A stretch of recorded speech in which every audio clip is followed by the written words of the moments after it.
all aware, you heard the voice from the speakerphone saying that this meeting is being recorded, both video recording and audio recording, okay?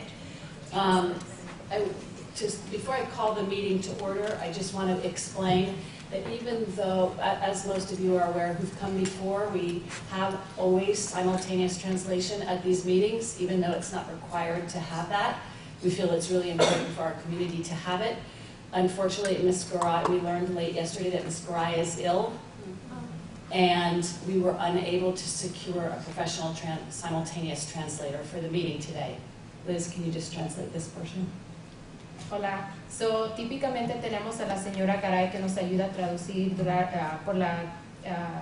por toda la junta. Desafortunadamente aprendimos anoche que ella está enferma y no nos va a poder apoyar en esa manera ahora y no pudimos encontrar otra persona. So what we're going to do is we will have translation for any public comments that parents want to make in Spanish. Ms. Cruz is going to do that for us, is that right? Yes? Go ahead, Liz. Sí tenemos a la señora Cruz que nos va a ayudar si tienen un comentario público y necesitan traducción para hacer su comentario público. La señora Cruz nos va a asistir con esa hora. And so if parents have questions during the course of the meeting, you can write them down in Spanish and give them to Ms. Martinez at the end of the meeting, and then we'll circle back to you. Si tienen preguntas que tienen durante la junta, por favor escríbanlas, las pueden escribir en español y me las pueden dar a mí y las voy a contestar al final de la junta. Okay? All right. Welcome. I'm going to call the February meeting to order.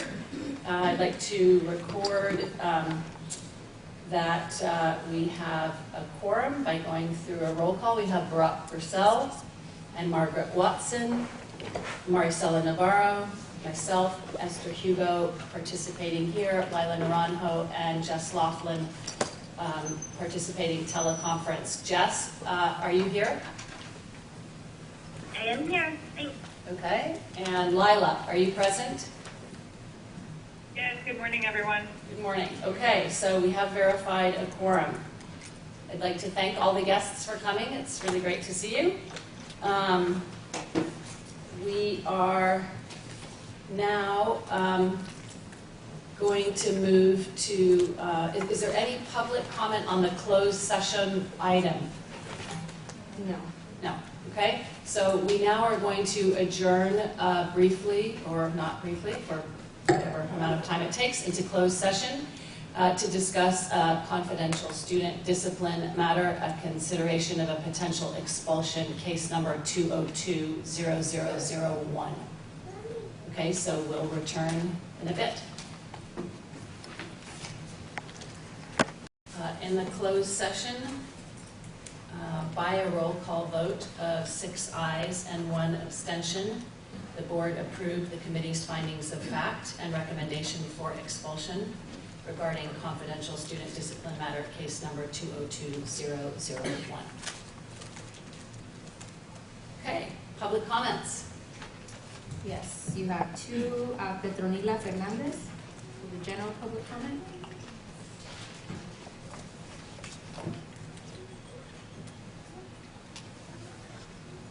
¿Va a necesitar que la señora Cruz le ayude? Recuerde de darle pausa si le dispone. Okay, thank you.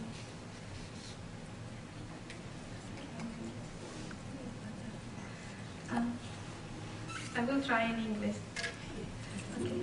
Good morning, everybody. My name is Petronila Fernandez. I am a parent, and I am a way representative for 5th grader. I want to say thank you first for all of the work everybody doing here. But one of my topic for to bring here today is regarding substitute teachers in our middle school. I am a little concerning because the more consistent we have it, it is not appropriate for our students.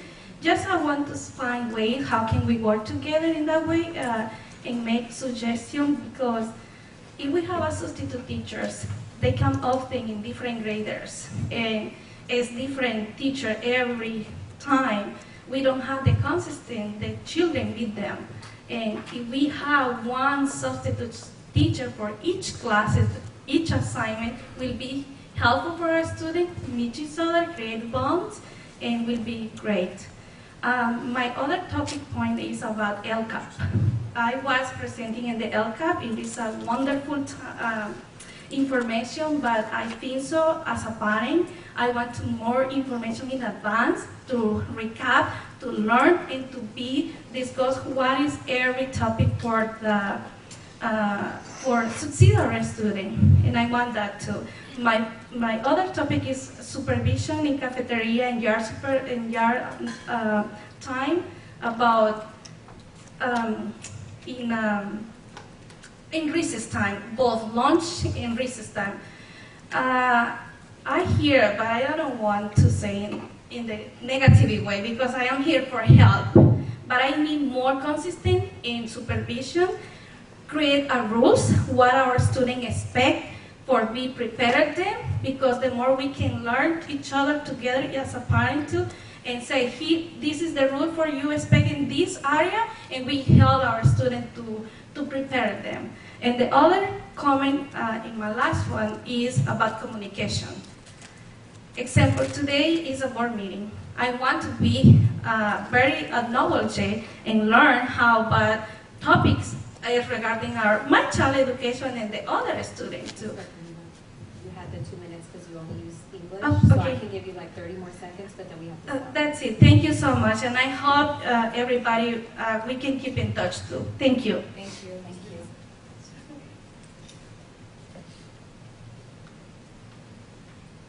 All right, up next is Erika Villaran. So recuerde darle pausa a la señora Cruz. I don't have translation. Oh, Thank you very much. Sorry. Good morning. My name is Erica Villaran, and I am the parent of a 5th and 6th grader. And I am here this morning. Thank you guys for opening up the mic for general comment. I am here because I want to see some changes. Let me see. I only have 2 minutes. I have a 6th grader who has been who got into a situation last week. I'm going to try not to name names. The school took way too long to get in contact with me. He tried to call me, and he wasn't allowed to give me a call. And I just feel like the way that things were handled was not correct. I had to send an email to somebody at the top of the ladder, if you will, and I felt that it shouldn't have gotten that far. Beside the issue that happened last week, there was another issue with administration, maybe 2 or 3 weeks prior to that. I was told that somebody would receive an email and they would get back to me, and that never happened. So I'm unhappy with the way administration is handling student conflict, and I think Ms. Petronila also spoke on recess supervision. I think that we need to see like the student to ratio. I think we need to revise that, and just remind everybody that, you know, when you're dealing with a child, try to look at the child like if it, maybe not your child, but the situation as if it was your own. Because I know that what happened to my son, maybe somebody else would have handled it a different way. I think sometimes issues are getting pushed under the rug. I'm wondering if this is a pattern that Making Waves has. And I'm just wondering, it's not an assumption. Is Making Waves, does Making Waves have a pattern of pushing problems under the rug? Thank you so much. Thank you. That's all the public comment cards we received. Ms. Cruz, I think you're good to go. Good job, Ms. Cruz. Appreciate that. Okay. We're going to move to the standing reports now, and it always starts with some comments from me. So in this section, we really try to think about how we're moving from good to great.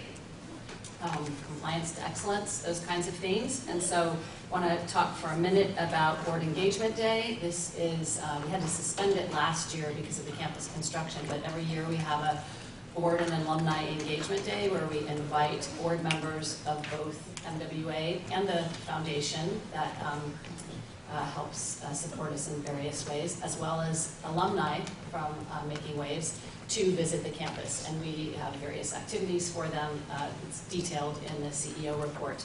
But I just wanted to say for some of the MWA board members who weren't able to attend that it was really a remarkable day. You were there too, right? It was the classes. I sat in with the founders, John and Regina Scully, in middle school classrooms, and we saw such student engagement and such wonderful teaching. We were able to observe a teacher resident in action with mentor teacher.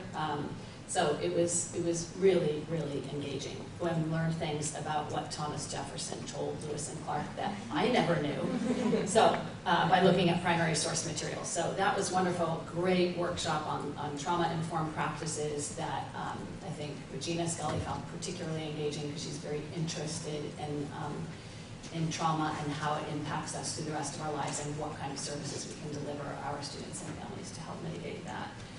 So it was a great day all around, and I want to acknowledge the people who put so much work into doing that, not only the teachers and other various folks, deans and, you know, Angel and Alton who showed up for that, but Liz Martinez for planning it, and Ashley, whoever Ashley is, for executing it so well. So it was a great day, and look forward to doing it next year, and you know, hope we'll have even more people be able to come, because coming here for this is one thing, but being able to go in the classrooms is really quite another.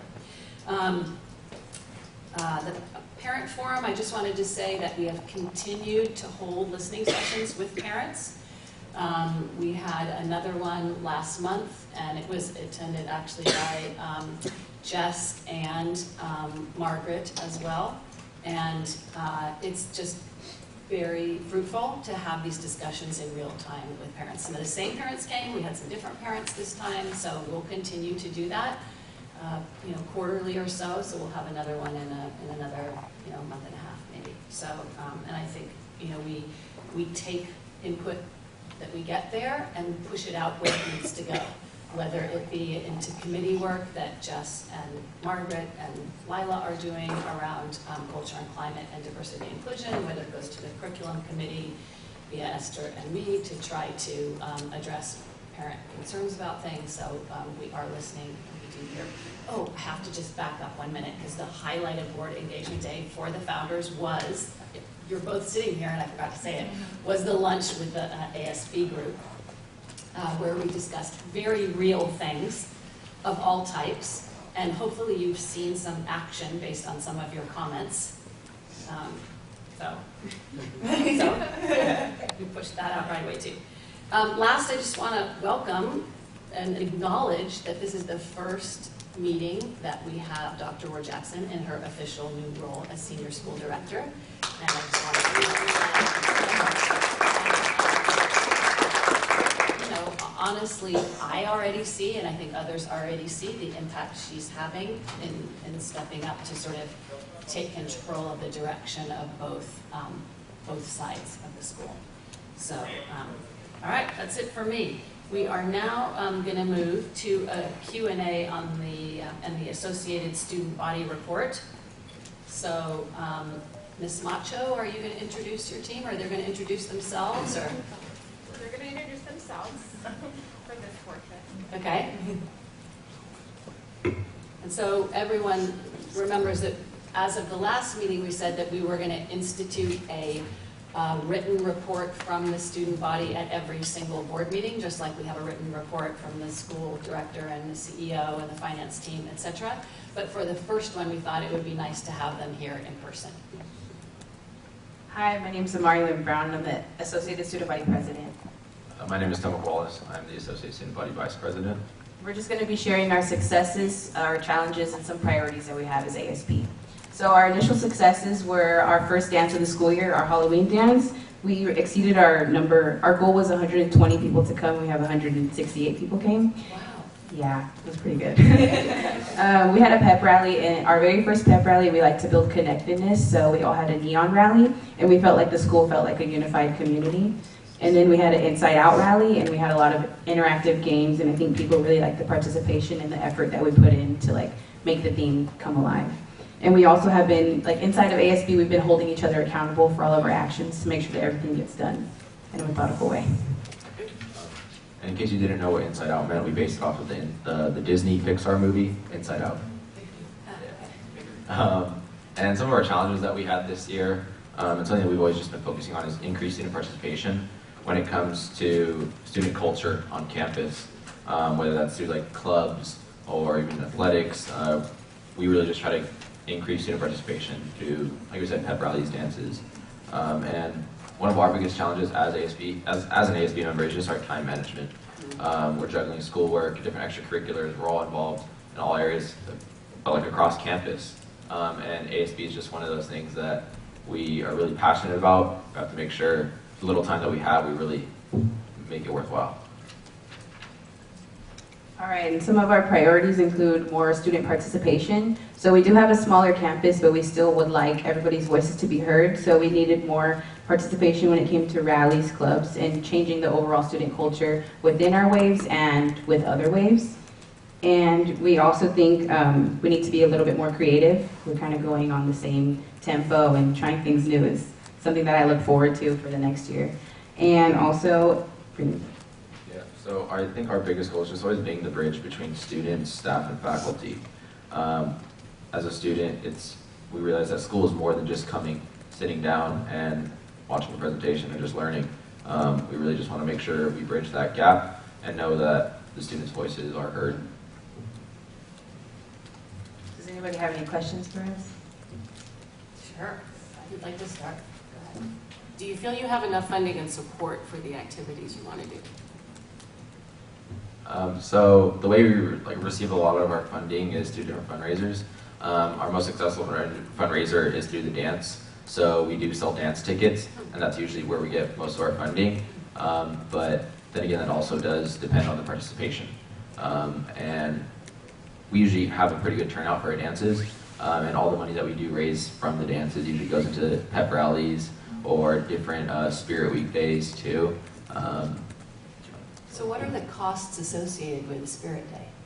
For Spirit Week, we normally have no cost because it's just people dressing up. But when it comes to our rallies, it costs to like bring props to the whole gym and everything. So what I've noticed for the past 4 years is we're on a steady flow with all of our money. So when we take money out, we get it back in ticket sales. But we haven't really excelled. We haven't really exceeded past a certain amount of money. So it kind of like keeps us in a little box. Obviously, participation in the pep rallies or the other activities seems like there's an interest in the dance, but the others are also attended. Yeah, so I'd say the biggest difference between our dances and just the Spirit Week and the pep rallies is that for a pep rally, it's a school day. Everyone's going to be there.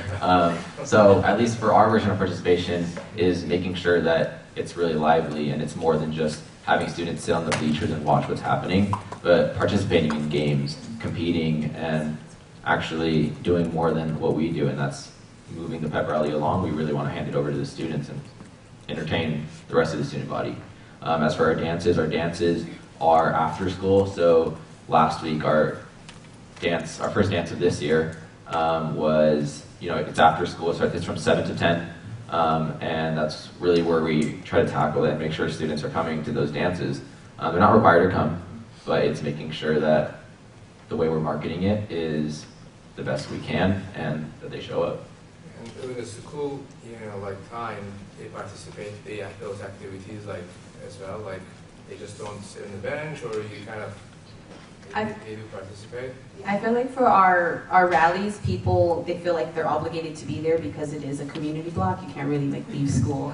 But we always have the same amount of people or the same continuous people who come and they participate in the games. And ASB talks about low risk and high risk activities, and going and doing a game in front of the whole student body is a really high risk activity. So a lot of people don't like to participate. So one thing that we try to do is make our games that we do at rallies like with multiple people, 2 or more people. So it seems like you're not just doing it alone and like making a fool out of yourself, as they say, like in front of everybody. And I think our dances is a way that everybody gets to express themselves. You know, dance, there's music, there's chips, there's cookies. So they have an incentive of being there, and we're not supposed to be there. You know, like it's not a school day. So I think they like that better.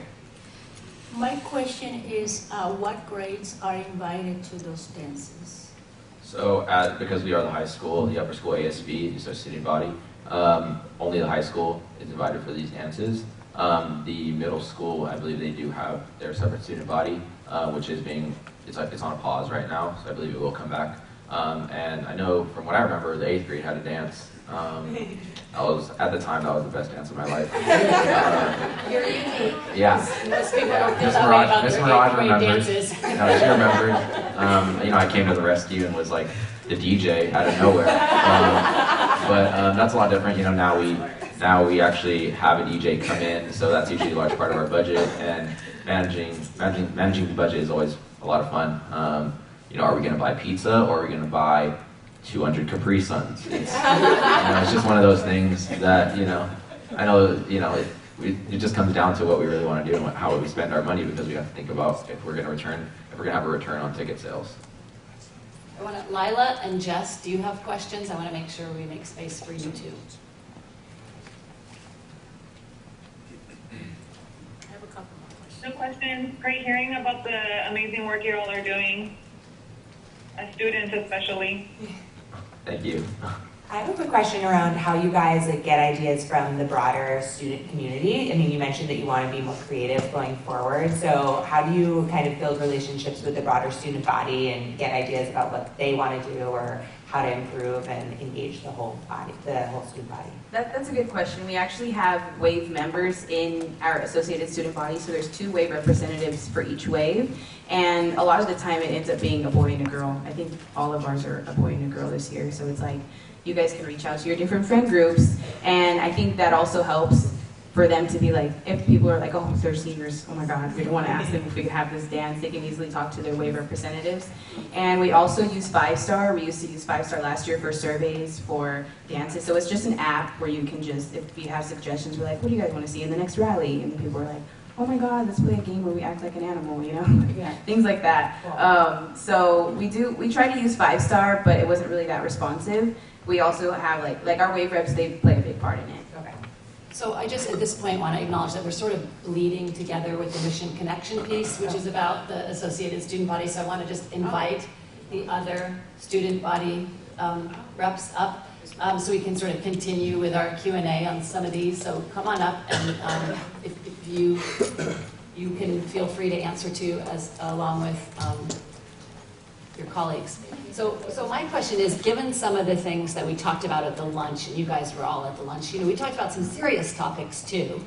And I hear you talking about sort of these culture and climate engagement things to make kids feel like, students feel like school is more fun. Are there things that you contemplate as ASB, as an ASB team that might relate to sort of student education around issues or ways to have forums for students to discuss things they might be concerned about, or things going on politically, or those types of activities in addition to all these fun things? And any of you, please feel free to.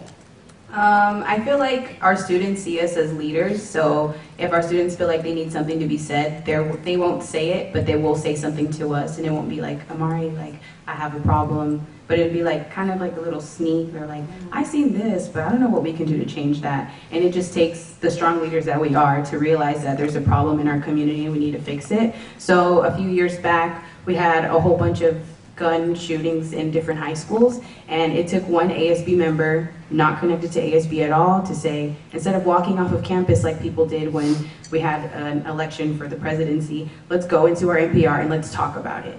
And I think people took that and they were like, wow, we shouldn't have to leave campus to go in the streets of Richmond and say, we don't like this. We can stay in our community and talk about things that are serious. And I think they trust us, and I think they know that we can get things done when we see an actual problem.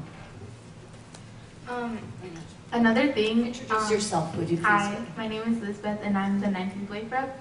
So another thing that goes back to that, just having community conversations, is that I know last year, because I was a freshman, we haven't really done it this year because ASB hasn't really held as many ASMs as we used to, because a lot of it is leadership things since we're in a new building. But something that ASB used to do was have community conversations during our ASMs. So ASB would lead a conversation in front of the whole student body during all school assembly. So that way it can open up to everyone and it can be a school-wide conversation about things that are happening in our community and outside of our community.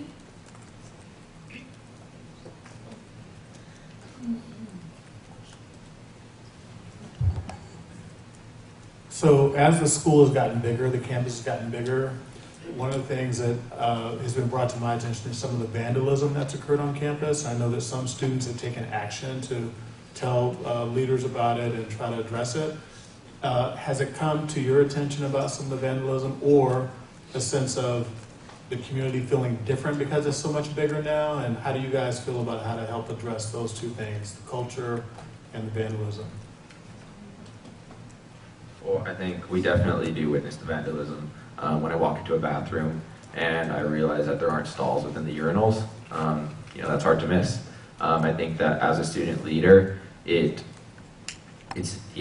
more than just simply using the bathroom the way I should. It's conveying the message and just small things. If I have a student walking in between the planter boxes, it's like, yeah, I can take that shortcut, but I have to be that leader, and I have to just. It's baby steps. I think that as a senior now, it's really exemplifying to the underclassmen too, that as you grow older, it doesn't take me being 17, 18 to show you that, oh, you need to reach this age to really mature. You can start doing it now that you're an underclassman. And yeah, there are students that do get away with the vandalism, and although I'm not there to catch it, it is something that we do have to make the community, we have to tell them, this is happening. Should it be happening? No. But in the end, we do know that what does happen in high school, will always come back and it'll bite you. Yeah.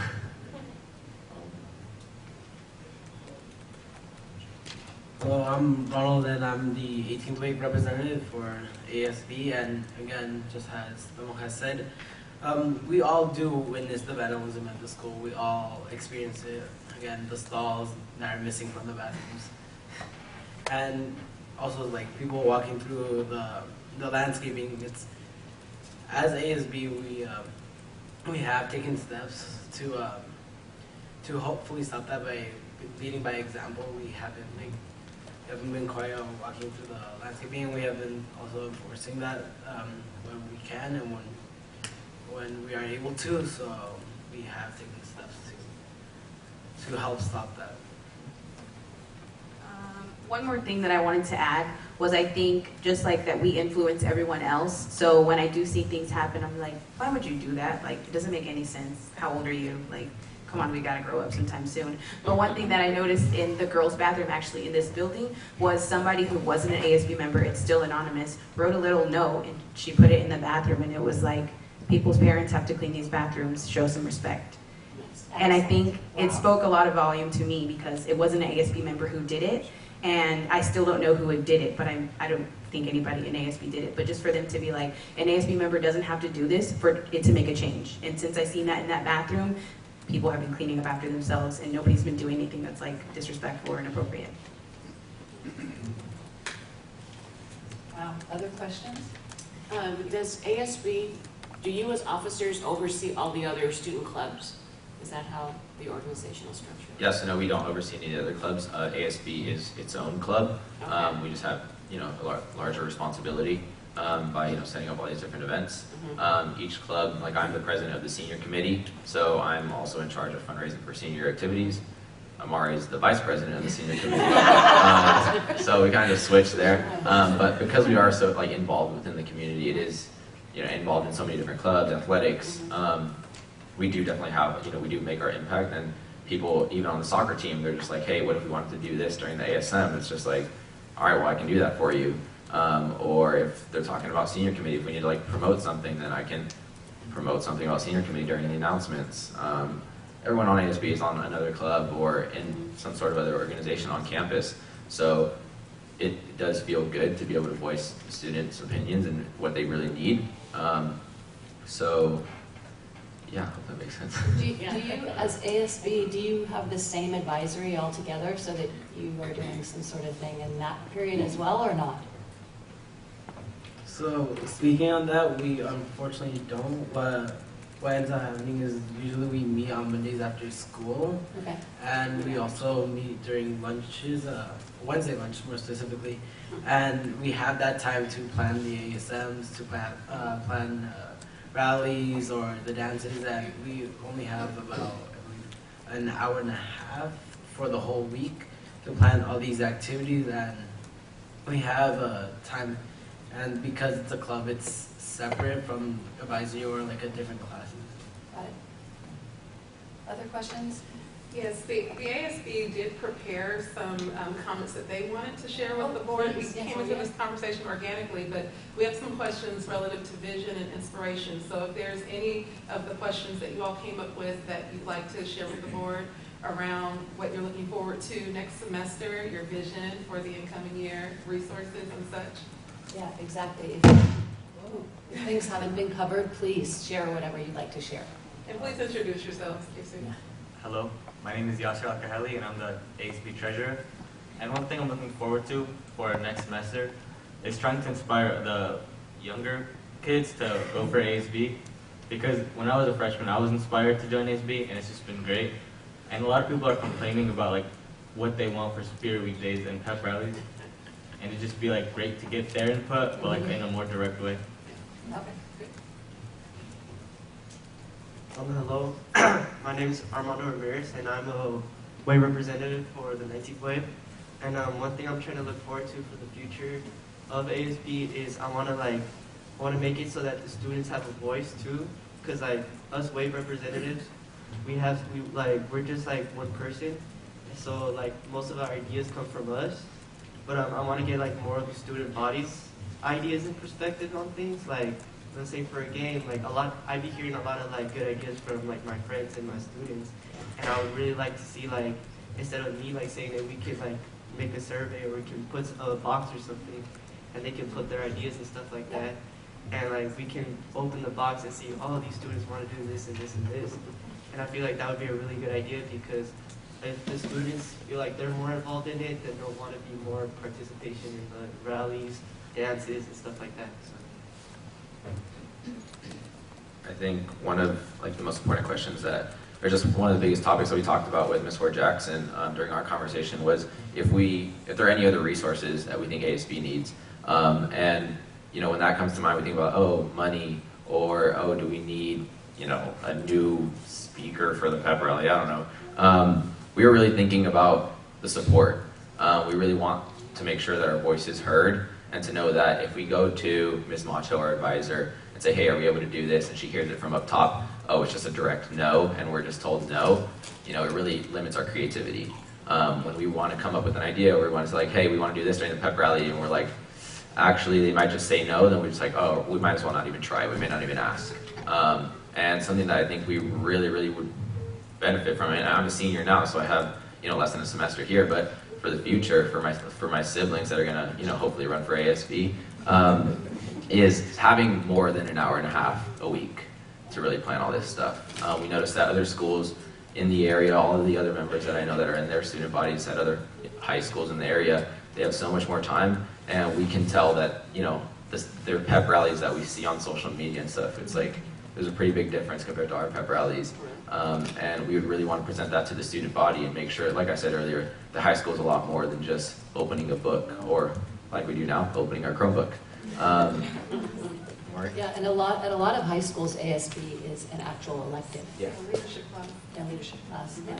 Just kind of wanted to emphasize what Demo said about it being a club and not a classroom. We do have Marlin hours that we all are a part of, and it is, we always have to be in our AP Marlin hours, and that's pretty important, but it's also important to be in this club that's providing for the whole campus. And it's really hard when we have to work with only an hour and a half. There's multiple times where I have to get things done for ASB as if it was homework. You know, so I have to still plan, I still have to write a proposal, and it really does hinder a lot of our creativity when we're constantly being told we can't do that here, we can't do that here, and it makes, just like you said, our creativity just doesn't flow anymore when we're constantly being told no without a reason why or a way around it or a way that we can somehow move it forward. I also think that it gets to the point sometimes where we have so much, we're juggling our APs, I'm juggling the other clubs. I have a fundraiser to plan for tomorrow, but we also have to make sure that we're going to get like Spirit Week rolling and stuff. It's really just, it makes it seem more of like a job rather than something that I really want to do at times. And as much as I know that I'm really trying to finish the year off with a bang here, I have to make sure that, I have the resources, I have the time to actually do that, and I'm putting in the work that I can. Also, back with the time thing, like a lot of us are like athletes and are in other clubs, and we still don't have a lot of time for ASB, but we make what we could. But then also imagine when the 7th graders or seniors with their class size, it would just be harder for them to just come up with activities for like 800 people. Mm-hmm. Any other thoughts? Another thing that we talked about earlier, in terms of resources that ASB needs, I feel like we talked about a lot of it being time and just a space to meet and plan, but also one thing that I think we would need, or that would be more helpful to have as a resource, is a bigger budget that ASB doesn't have to raise ourselves, because it's like we're students, but we have to raise money on our own time to create activities for other students, and it's like, a lot of it, especially during pep rallies, it's something that's a part of the day. Like a pep rally, like we said earlier, you can't get out of it.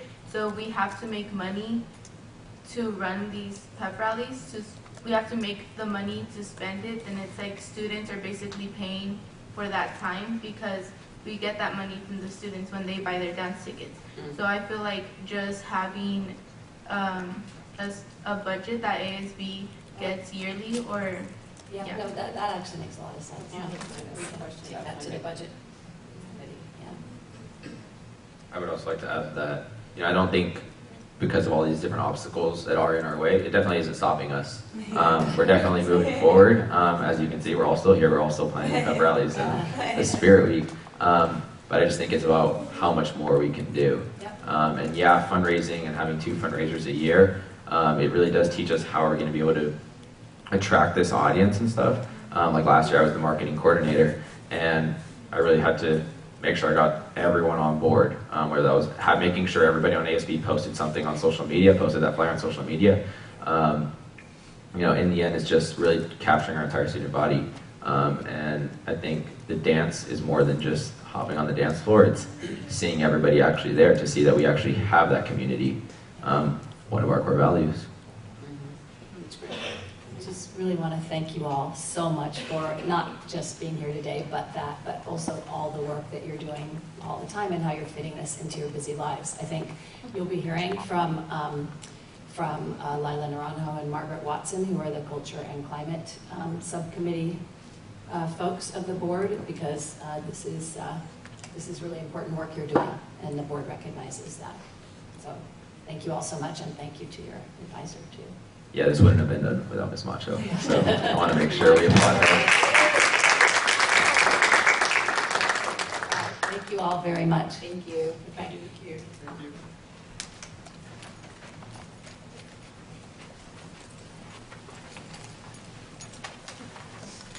Okay, we are now going to move into our deep dive for this meeting. Do we have... So, as folks remember, a while back, the board, the administration and the board became concerned with some certain lagging Black and African American student achievement indicators, and established an initiative to address this that is now, a year or 18 months old. It's called VISI, And our deep dive today is going to focus on that. So, Micah Stillwell, welcome. Thank you.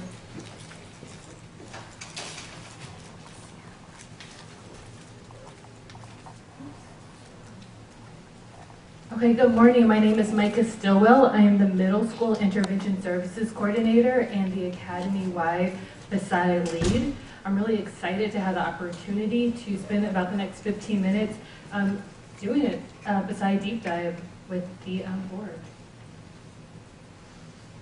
Today, I look forward to having the opportunity to review our calendar and our KPI progress, share some strengths, challenges, and next steps, describe our actual academic mentoring program framework, and respond to any questions that the board may have.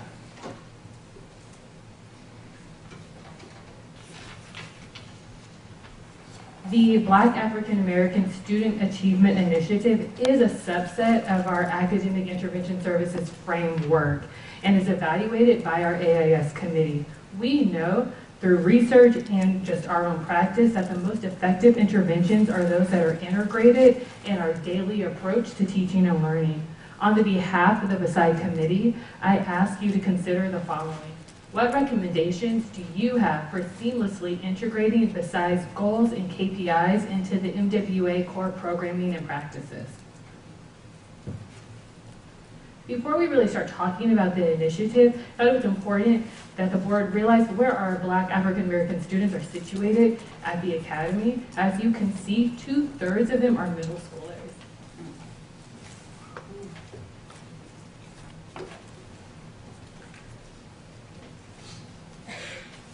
We see an urgent need for academic support, and Ms. Klein acknowledged that in the open.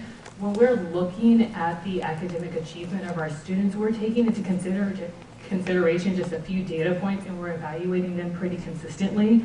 So when we are looking at mentoring, for example, we started off by looking at students that were chronically absent, those students who maybe they maintained a semester 1 GPA of a 2.0, but they failed the course, or students who did not maintain a 2.0 GPA at the semester. When we took those 3 factors into consideration, we had 52 students across the academy that qualify for academic mentoring. You have a question? Oh, no, I was just wondering what the blue and red are, and I got it. It's middle school and upper school. Thank you. Today, we'd like to review our big, hairy, audacious goals, and I'd like to provide an example of a direct service that we plan on implementing to provide immediate support for students who are struggling. As stated, the fundamental task of BSI is to create and implement a response to intervention framework specifically designed to support the academic achievement of our Black and African American wave makers. Our goals are in complete alignment with our mission and our CEO's push to move the academy from compliance to excellence. When we're looking at our success indicators for our academic achievement goals, we know that that student profile will help move our Black wave makers from being college eligible to being college competitive.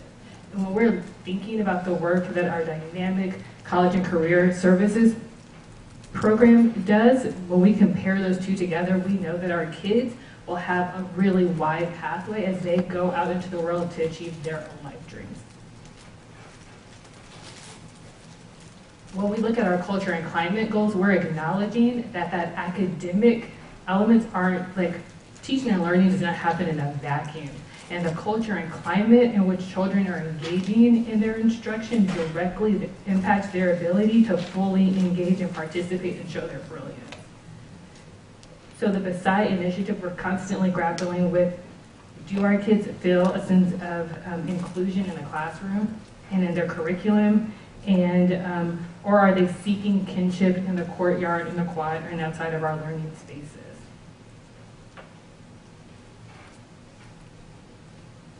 As mentioned in our last board report, we are really focused and have seen some movement in the community engagement sub-goal of our culture and climate goals. So we did a survey at the beginning of the year, and a very, very high number of our families, 70% of our families expressed interest in not only volunteering, but being family leaders. half of our middle school wave-wide reps are currently families of children, Black or African American students. In our last chat and shoot, our families identified a need to communicate and to kind of build more formal ways for them to communicate amongst each other. So we're really excited to really help them with this third bullet point and developing an advisory panel very similar to ELAC for our families to engage in. So I just want to make sure I understood one thing you said. Did you say 50% of the WAVE reps In the middle school, yep. in the middle school are Black or African American? Yes. It's really astounding given it's only about 10% African Americans. That shows a really high level of engagement and participation Absolutely. compared to where we were. So well done. Wow. I had a question about your last slide. You're talking about the average attendance rate. Is that 60% of the African American parents, or they're coming to 60% of the meetings? 60% of our families are coming to each meeting. Oh, okay. Thank you. Thank you. Which is higher than the average across the school. Absolutely. Yeah, by a lot. Wow, super.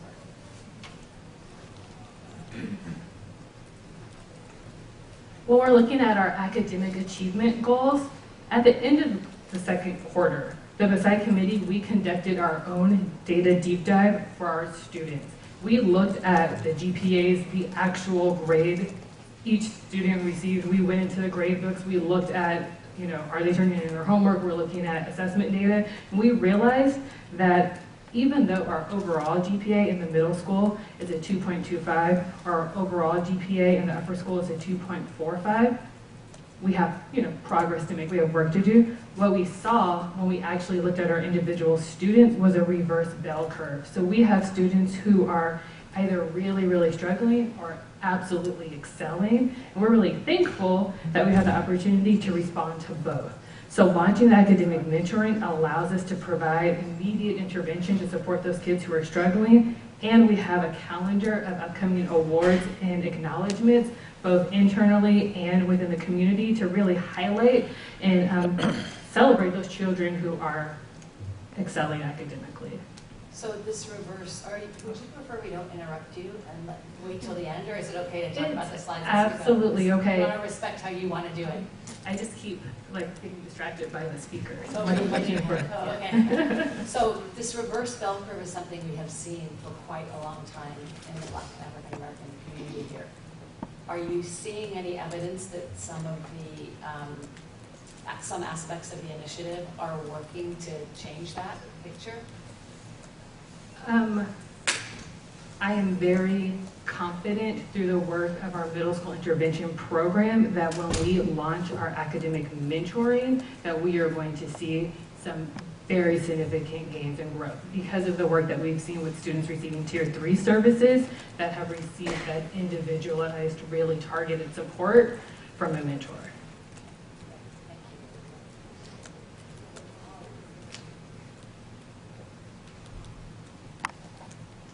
That was a lovely transition. So how do we work together to tackle and achieve these really big, hairy, audacious goals that we have set for ourselves and our children? The Versailles Committee, we believe that ongoing professional development is absolutely the first step. So last weekend, a diverse set of community members participated in the Area PD Summit, the African American Regional Educational Alliance PD Summit. We are meeting, I believe, on Tuesday to think about our key learnings, our takeaways, and really identifying what are the workshops that we want to bring back to our community on the 14th and on the 13th to really make sure that we are implementing what we learned so that we can see these outcomes for our children.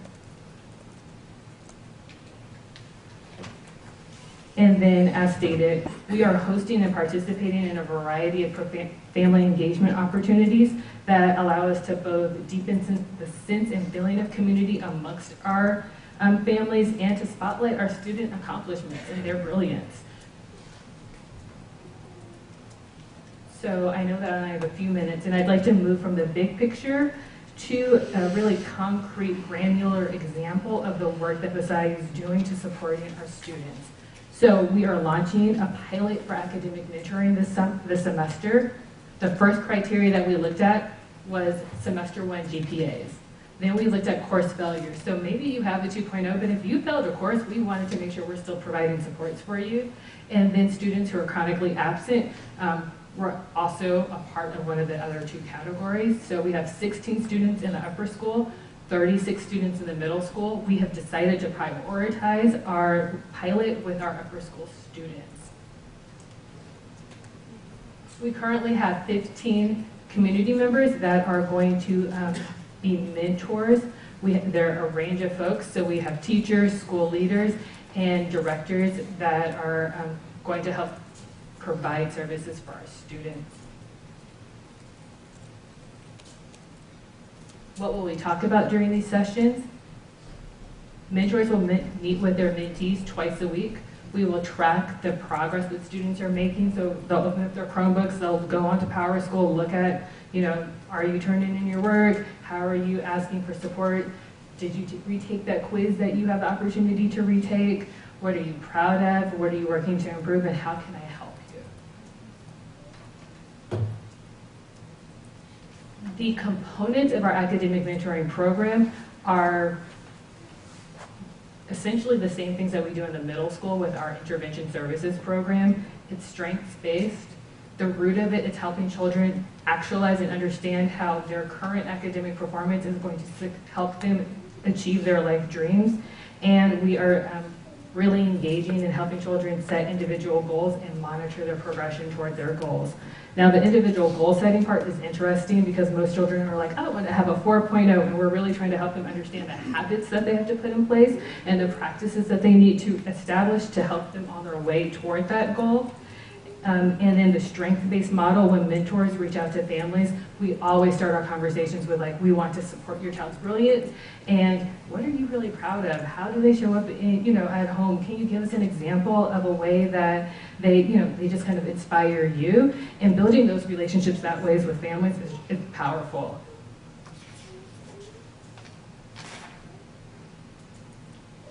In close, when you're considering our big, hairy, audacious goals, and our example of a direct service like academic mentoring, I would love to hear the board's recommendation as to how can we seamlessly integrate our goals and KPIs into the MWA core programming and practices. Thank you. All right, questions? I have a question. A lot of what you've described has been intervention and support. How does this initiative show up in a curricular way? How does it integrate it into the classroom? That is an excellent question. Thankfully, both of our DCIs are a part of our BESIDE committee, so they are definitely really, so they're very mindful of the way we're thinking about the actual novels that we're reading, or so our 5th grade, they have a whole Ghost Boys unit, and they're, we're really mindful of some of the choices that we're making with the curriculum and making sure that's reflective of our entire community. That was my question. Yeah. Okay. Thank you. I have a question just relating to, I think the academic mentoring is awesome, and I know you guys are doing it as a pilot, but as you think about adding, right now it's just 16 upper school students, adding 36, that obviously is going to take up a lot of staff time and, needs, it requires a lot of people's time. And since you discussed this opposite bell curve, I wonder if there's a way for us to leverage students that are succeeding like other students, and maybe it's in a slightly different capacity than what the kind of more formal mentors are for, but I think knowing that we have students on both ends, I think there's ways to leverage that between the upper school and middle school, where we can, again, integrate them into the community, inspire them around why other students are really enjoying making waves, things they have to look forward to, etc. So it's just an idea that could help scale the program as well. Oh, absolutely. And our goal for the program would be eventually all faculty being able to participate. We definitely want to utilize our student leaders in the upper school and allowing them the opportunity to participate, because we would love for every student in a year of transition, so our incoming 5th graders, our incoming 9th graders, and any Black or African American student receiving Tier 3 services to have a mentor. So we definitely want to build out our pool of mentors. Great. Since you have such a critical mass of African American students in the middle school, are there any activities that are college and career related that you coordinate with Mr. Siapna and his staff Thank for you. the middle school students? Absolutely. So through AIS, we have a subcommittee called Habits of Mind, and Ms. Adams is a part of that committee. We were just talking about how do we make our college and career center a little bit more accessible to our middle school families, and then really thinking about families, maybe our Black African American families, or families for students receiving Tier 3 services, and maybe starting that outreach and partnership a grade earlier than other families, just to make sure that we're really starting to make sure that everyone understands kind of the benchmarks that children really need to hit to be as college competitive as possible. Can I also add that our middle school students are invited to the Black College Expo that the CCC is supporting, sponsoring students attend. And so that's another way that our students in the middle school have had participation with the CCC. Yes, thank you, Dr. Ward-Jackson. So last year we did host an academy-wide study trip to the Black College Expo at the Oakland Coliseum. This year we are taking families and students this Saturday to the Black College Expo at the Oakland Marriott. I think we have 10 permission slips from middle school students in addition to upper school students. Excellent. Good. Excellent. For the mentoring program, how many hours per week or per month, are you planning on average? I think you have now 50 kids, and how many hours each mentor will spend? So we are requesting that mentors set aside 20 minutes twice a week to check in with their students that they're supporting. From our experience, typically mentors end up spending more time, because if you know that a student has, a particular test or they have a transition, typically mentors want to go and check in with them, but we're requiring 40 minutes a week. So probably building on Margaret's comment about thinking about leveraging other students and others to be mentors. One of the things that's come up in our bellwether engagement around the strategic plan from feedback from teachers is the level of complexity that teachers hold in terms of doing multiple things outside of their core instructional duties. And so some of those things we want the teachers to be doing because they're the best people to do it. They have the relationship with the students. But I think moving forward, we're going to try to figure out what are the most high leverage activities that teachers can participate in with the students to lower the complexity. So as you think about the mentoring program, and I know you're piloting it, think about how the teacher's time in a given day could be split outside their instructional duties to maybe 1 or 2 or 3 things max that we want them doing, whether it's academic intervention, mentoring, but we want to try to reduce some of that complexity. So just think about that. Thank you. Yeah, I would add as a companion to that I don't see staff on this chart. And, sometimes what we've heard historically when we have feedback from staff is that sometimes staff feels less connected to the student experience than teachers do, and it might be an opportunity for staff members who otherwise don't get to interact one-on-one or small group with students to participate in this mentoring program. Absolutely. Yes. I also want to add, Ms. Stillwell has been pivotal in working with other charter leaders around West Contra Costa County to do our first ever big acknowledgement celebration of African American Black students. We wanted to partner with the school district. There was less interest, so we're doing it ourselves. Can you talk a little bit about that process and when that event is? I think it was in the slides, but just to make sure we highlight it for people attending. Absolutely. So Ms. Cruz Gomez and I have had the opportunity to work with different charter leaders from I believe 14 different charter schools across West Contra Costa County. We are having our inaugural Black and Brilliant celebration on March 19th. Students are going to be honored for 100% attendance for the first semester, a GPA of 3.0 for academic excellence. So students can be awarded either by having a semester 1 GPA of a 3.0 or having that proficiency on the SBAC. And then we're also going to acknowledge 1 student per charter for being a change maker. So either showing strong leadership, community service, or innovative kind of skill set. So we are really, really excited. We're inviting all families, all children, all educators to this event. So it's been a phenomenal opportunity to engage in a process and really get to connect with different folks at different charters. We've been to each other's campuses, so it's really just nice to build that community. What time is your event? Is the same day as our board meeting? Yes, that night. The event will be from 5:30 until 8 p.m. You will definitely receive an invitation. Or is this in March? In March It's the 19th. same day as our Okay, board so meeting. we're definitely, unfortunately, not going to be able to come because that is the board meeting that we moved to the evening. So it's really. I'll come afterwards. So maybe we'll build a little bit of it into the agenda. Yeah, Maybe okay. even We'll talk send a about it. video. We didn't realize that was that night, so we may have to make some tweaks there. We'll see. But I also want to acknowledge that one of the discussions that came up with that group was how to acknowledge a broader range of Black and African American students. And so it sounds like what was agreed to was acknowledging some very concrete things, but on a wide continuum of things beyond just academic achievement. So I think I really appreciate that, and I'm encouraged that you found a good, I wouldn't say compromise, but you agreed on some really good measures to acknowledge things. Absolutely. Lila and Jess, do you have any questions? I have a question. This is Lila. Hi. Do you have data on the persistence rates across the different grades, and maybe what are some of the contributing push and pull factors for the Black African American community?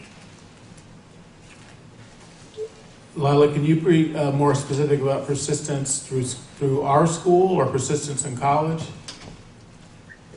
Within the school, because I see that, and as somebody else pointed out, that there is the larger numbers are in the Middle school? 5th through the middle school, and I'm wondering if those numbers stay true throughout the years, or if those shift.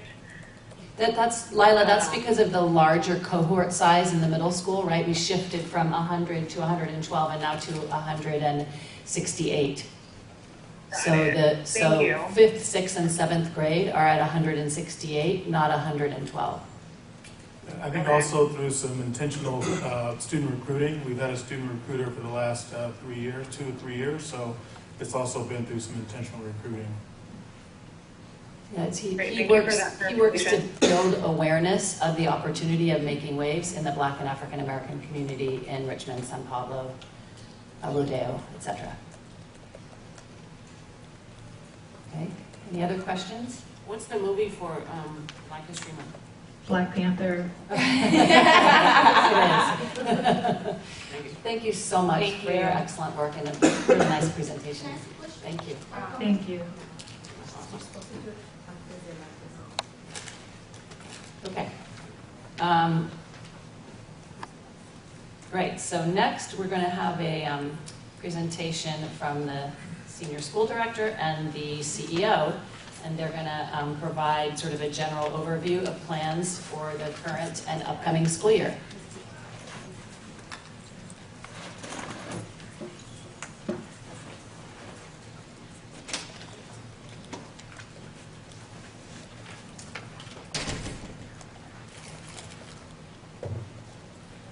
Thank goodness Angel and I are both tall, so I won't have to duck down as much.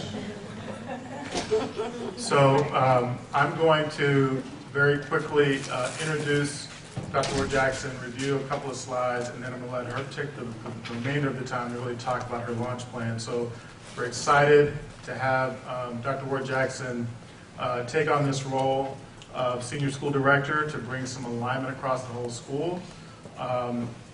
She's going to share the scope of the position launch and campaign she's doing now and the second semester focus. I'm going to begin my portion talking about the focus on the org structure changes. So what I can share is that when I started here to start the high school 9 years ago, something developed that I think has thwarted our growth as a school, which is that we basically formed 2 schools within a school. We had a middle school and an upper school. And they formed very different cultures, and some of it was age appropriate, but some of the lasting impacts of that is a different culture and misalignment around instructional practices. So part of the focus for Dr. Ward Jackson's role and also this org chart, which I can see is harder to see with these colors, but it's really meant to focus on two things I really want to bring your attention to. One is that in thinking about even things like our discipline system and our social emotional support, if we were able to align it across the whole school by having a director of holistic support, it could encompass all of the deans, the social workers, the clinical psychological services, all under one roof with one person bringing some leadership and alignment across those areas. The second area is around bringing a senior director of curriculum and instruction to house not a middle school and upper school DCI, but a math science DCI and a humanities DCI, so that across the whole school, all the humanities classes, all the math and science classes are aligned 5th through 12th grade. Including all the intervention and all the other support, special education. So in sharing this with the staff before the break, there was some positive reaction to it, and talking about it with various instructional leaders on campus, there's been a lot of support and excitement around it. So that's what we're discussing at this point. It's still a proposal, nothing's been decided, but this is the direction we're moving in. So with that, I'm going to give it to Dr. Wood Jackson. Alton, what are the different colors? Yeah, sorry. So I'm sorry. So the blue colors are all existing positions. The green positions are positions that exist but will be reconstituted. So they exist within the current budget, they exist within the current system, but we will change their focus. And then the orange positions are the new positions that are completely new. And at the request of Alicia and talking with her, the light blue positions are ones where they're not really new positions, they're stipend positions. We currently pay people stipends. It's not a new body, it's not a new person, it's just, it's a different level of responsibility, but it's not a new person. So what I would want you to take away from this, and in order to do this, in this current proposal, it's a net 2 to 3 new positions.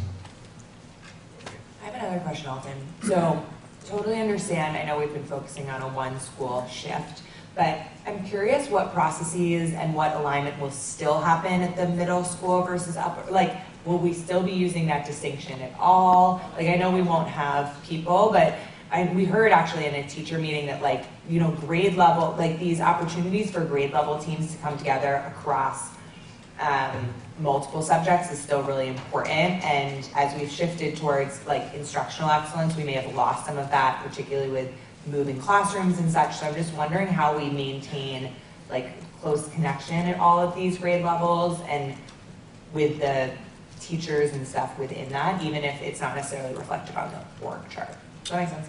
Yeah, I think so. I mean, I think that this org structure is meant to give leaders a way to organize people in whatever way they see fit to sort of create that alignment that you're talking about. So if I know that as a math science DCI, for example, I want to do some vertical alignment from 5th through 12th grade for English, I can ask the content leads to do that.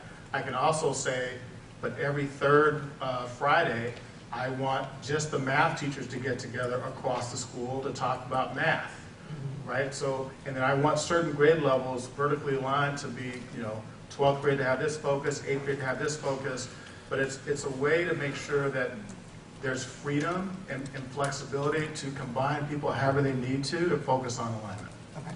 Is how I would answer that. I mean, I think there's still some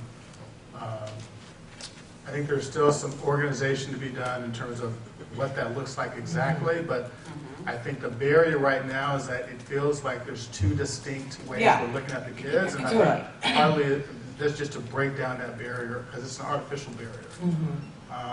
The other way that we've done is, it's not on this slide, is to break up the grade levels in a little different way. So the schools would stay the same, where kids are, the school would stay the same, but really try to organize them around a 4th through 6th grade group, if we get 4th grade, a 7th through 9th grade group, and a 10th through 12th grade group, and have advisors and mentors talk about those specific subgroups of kids to prepare them for each stage through the school.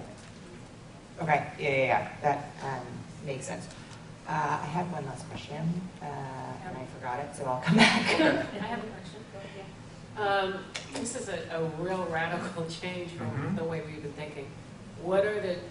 Is everyone going to some kind of retreat or a camp to raise everybody's brain so that they can think in this new way? Yeah, it's a process. So the first step is just conceiving the idea and getting feedback. Are people excited about the idea? They're open to it. So far there has been. So I think the next step is to see, is there room in the budget and support to do it?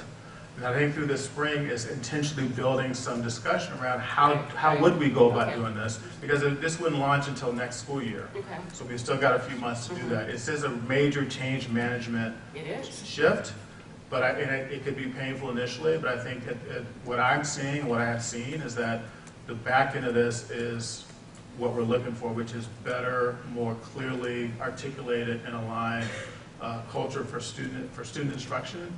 And again, one of the pieces that came through the bellwether piece, just reflection, is we don't really have a coherent instructional theory of practice. Right. We have multiple things we do that are all best practice things. We don't have a unifying theory. So part of this work is developing that and then holding people with fidelity to it moving forward. Yeah, as you say that, I think most of my questions are about, well, how does this play out in the middle school? What's the political scaffolding you're using as a foundation for this? So this has good potential. Yes. I remember, we could probably find some money to support some training because people are going to need time to. For sure. It's a multi-year process. I think so. I remembered my question and I added one. So my first question was, how are we going to communicate this to parents, particularly new parents? So many parents already think of middle school and high school. They want to talk to the middle school principal. They want to talk to the high school principal. That's like what they're traditionally trained to do. So how do we communicate who they should be talking to when they encounter student issues? Who's their advocate at a grade level? So I think that's something important to think about because it's not just change for our staff. It's going to be change for that whole community. The second question I had was, I'm curious, have we looked at other places that are doing this one school model and how they organize? Because obviously so many are middle school, high school. We have the luxury of being able to think of this as a whole school, and I think that's awesome. And I know there's some private schools that do it, but it'd be interesting to be able to talk to some of those leaders or anything else and figure out if they're doing a model like this, what they've learned from the process, just so that we can kind of see if we can avoid any pitfalls or see what things we need to manage ahead of time, since this is kind of a unique model for us and in education generally, and a unique model for us going forward. Yeah, I mean, you're raising good points about all the different pitfalls of change. I don't have answers for all those questions. I can tell you that it's not, our setup is not typical. And the fact that we have one school code and we are one school that has such a wide span, this is not typical.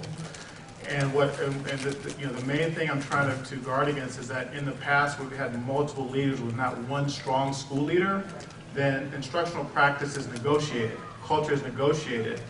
And I don't think that's the best way to move forward, to have the students and the families have a unified experience throughout their time here.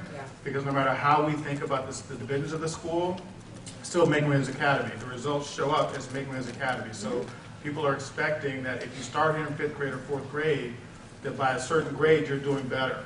And we see generally that's happening, but not at the level that it could be happening, right? So, I guess that's how I would answer that for now. I think some of the change communication is going to take a lot of time. What we've seen in this community is that even when we announce things, even when we share things in parent mailings, even when we get up in front of parents, it still takes multiple times to really get out and say, this is who we are now, this is how we're organized. So we started that process with Dr. Ward Jackson's announcement. So there were multiple channels we used to get the message out about her new role and what it is. I still don't think some people really know what it is yet. They're going to wait and see in practice. So I think it's going to take time. But we do need a communication plan that sort of communicates the change over a long period of time. I had a question. Thank you for bringing that up. I see a lot of alignment on the instructional. It will be nice and for the parents to understand it more clearly, to have names on the instructional chart that is on the board over here, so they know, where to go, not just do, follow the chain of command and see names, who's the person that, is under this, the parent guardian, I see the parent guardian engagement director, so there's no structure under that one. So how the parent is gonna, find out where to go? Yeah, I think that's a TBD. Some of these positions don't exist now. Oh. So we can't put names to them because they don't exist. We haven't hired for them yet. So the idea would be that once we've hired everybody this spring and we know this is the model we're going to go with, we will do another one of these with names and with some type of guidance on where to go for certain kinds of issues if you have questions or things like that. For me, the strength of this model with Dr. Ward Jackson as the head of it is, at the end of the day, the buck stops with her. So if you're going to different people and you're not getting a response, ultimately you have Dr. Ward Jackson to say, listen, I've gone to this person, no one give me an answer. Dr. Ward Jackson, help me figure out how to get what I need for this. As opposed to, do I go here, do I go here? I think ultimately Dr. Ward Jackson is going to make sure that everyone gets responded to. Thank you. Thank you, Mr. Nelson. Good afternoon, board. Good afternoon. Good afternoon, community. Good afternoon. I am so excited to be standing here in my new capacity as Senior School Director, Making Waves Academy. And there's just a few things I want to share with you regarding how we've launched as a community in our new structure. So it may be hard for some to see. There's a diagram up here that says scaling up, scaling out, and scaling deep. And I spent some time right before the winter break after Mr. Nelson introduced me to the community talking about scaling deep for excellence as my campaign slogan for launching. We've done a lot of talk over the past few years about scaling up and out, and in his CEO capacity, Mr. Nelson leads the majority of all of that work. And for me, I'm tasked with helping us to scale deep, to heal some broken places, to really identify who we are as one school community, which is new because we've been so divisional in terms of our identity. So to actually foster that and to get to know the upper school well, because although I've been here for 8 years, I've been estranged from the upper school community in many ways. And so I launched to help us scale deep for excellence, and that will continue throughout our process as we grow and as we really begin to use our new structure. There's a couple things that I've learned in my research about scaling deep, which is really going back to the roots and the foundation of who we are, and that is taking the time to actually do that helps stakeholders to recommit to their why, reminds everyone why they're here, why we do this important work, the students that we serve. Trusting in the organizational changes. Changes can be uncomfortable, but if we trust our leadership, we lean in, embrace the change, understanding that the outcome is something that's going to yield benefits and success for all of us and for our end goal. And then also building and uncovering areas of exemplary performance. One of the things that have stayed on my mind is how we ended last year and began this year with a lot of listening campaigns, a lot of challenges being shared, and I felt like, as a leader who's been here for a long time, that we weren't doing a good job of uncovering where the light is, where the brilliance is, not just around our students, but around the adults who show up here for service, and the leaders who work so hard to ensure that the doors stay open and that our kids are receiving what they need. So part of my launch was also to uncover those hidden places so that we are celebrating as we're changing, as things get uncomfortable, and so that we can grow and be our optimum selves in this organization. And there are a couple focus places of 3 that I wanted to lean into over my 90-day launch. The first was upper school residency, physically moving into the upper school. I have an office in Building 1. Right now I'm there 4 days a week, and I'm in the middle school office 1 day a week. And the intent is to practice what we call education bar, visibility, accessibility, and responsiveness. The second is a learning tour. I've been a part of a lot of listening campaigns, and I wanted to change the way that I was listening, and I needed to do that by calling it what it really is to me, and that's learning. I don't want to just hear things from people. I want to experience them and learn them in the place so that I can distill some findings that will help us make action plans and SMART goals to move our efforts forward. We're right in the middle of that campaign now. And then ultimately building bridges, aligning the middle and upper school, including our site operations, so that we can create our one school identity and do that well and function moving forward. And so I'm really excited. Those are the 3 focus areas where this is day 23 for me. So I'm 23 days in. I'm meeting with Mr. Nelson weekly. I have a lot of support from he, Martinez, and our central office team. I am working very closely with both senior leadership teams of the upper and middle school, and am really enjoying my launch. I'd like to engage any questions that the board may have at this time. I just have a comment. I love how you began your report with acknowledging the challenges that you're facing and being really transparent about that. So very open about some of the issues that you'll be facing. And then I also appreciated the plan, especially the findings to the themes, moving those to SMART goals, because I think that's definitely the way to go in this regard. So, thumbs up for me. Thank you. I didn't want to launch with assumptions. It's about learning first. Yeah, I think these areas of focus are right on the money to enable us to make the next step. And I think, you know, from what I've heard about the responses to the reorganization, it seems like teachers are feeling like this makes sense, right? And that upper school and middle school teachers have wanted to be able to have more communication within their curriculum area. And so I think this is going to feel like reinforcing scaffolding rather than, I mean, change is change. But I think this is going to feel like supportive change rather than, you know, oh no, what are they doing type of change. I don't know, you're nodding, Ms. Delaplane, you're a teacher. Is that? I agree. Yeah, there's a lot of excitement across our internal stakeholder groups. I think that for many, this gives permission to do formally the things that they have been doing informally, and that it shows the value that our executive leadership is placing on understanding what's developmentally appropriate and bridging together our one school identity. I wanted to mention to Margaret that in the org chart, you can see there's grade level leads mentioned. And for me, that prioritizes that having leadership on each grade level. It reflects the value of collective genius, and having that group be a part of the actual org chart to bring in some of that collaboration. So I think that the org chart really brings out explicitly some key players to bridging the gaps and to being able to maintain what's appropriate for each grade level. I also feel like this structure is yet another thing we can do to try to address the math issues that we've been coping with sort of year in and year out. It's content specific. Yeah. Yeah. Lila and Jess, do you have questions on the presentation?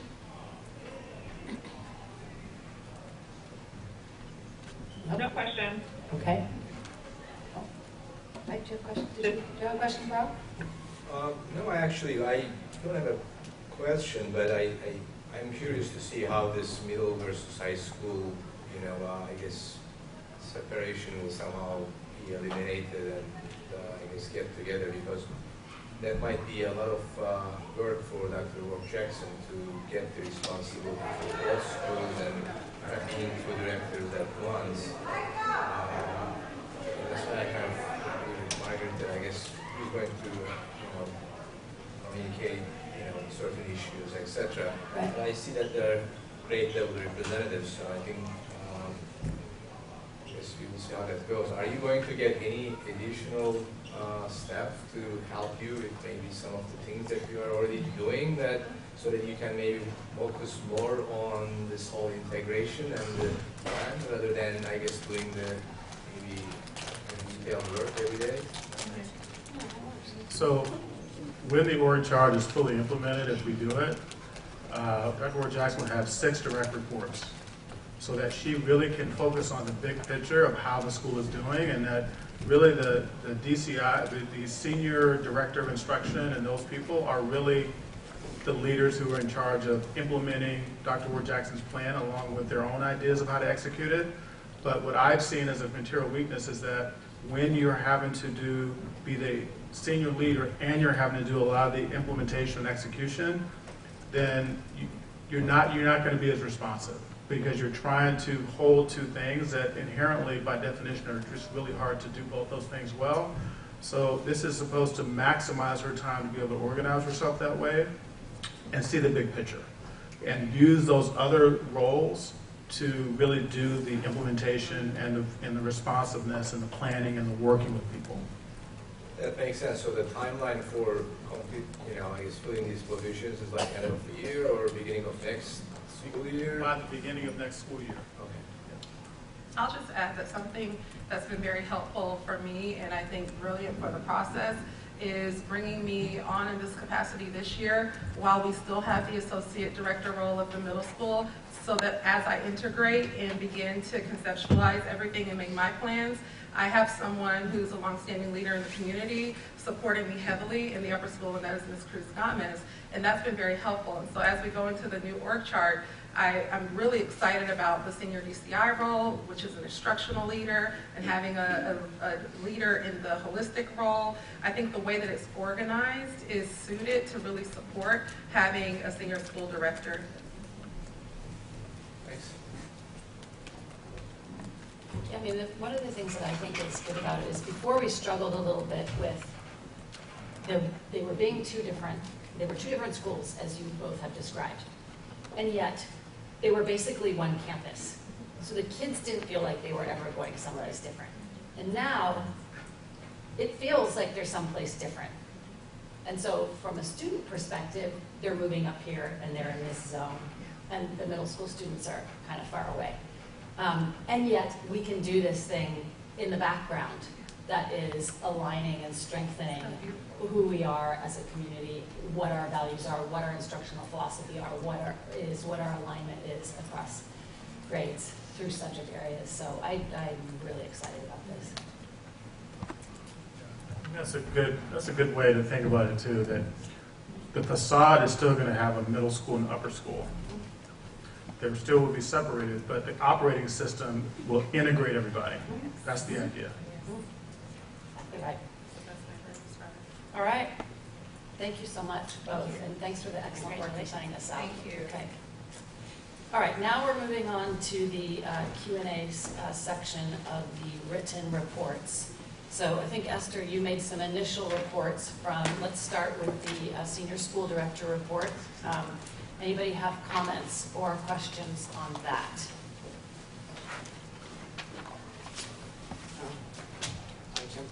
Oh, that's right.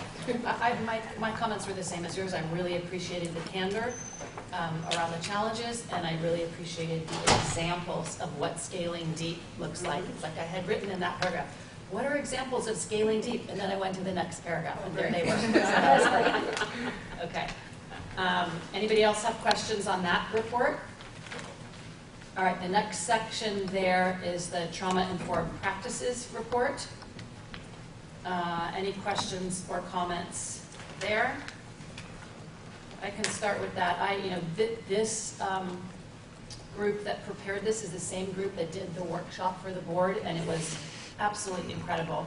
I also really appreciate the topic, given the board book that hopefully you're all in the middle of, which is The Deepest Well for March by Nadine Burke-Harris, who is the California Surgeon General, Stanford-trained pediatrician who's done this incredible work around childhood trauma and how it impacts us for the rest of our lives.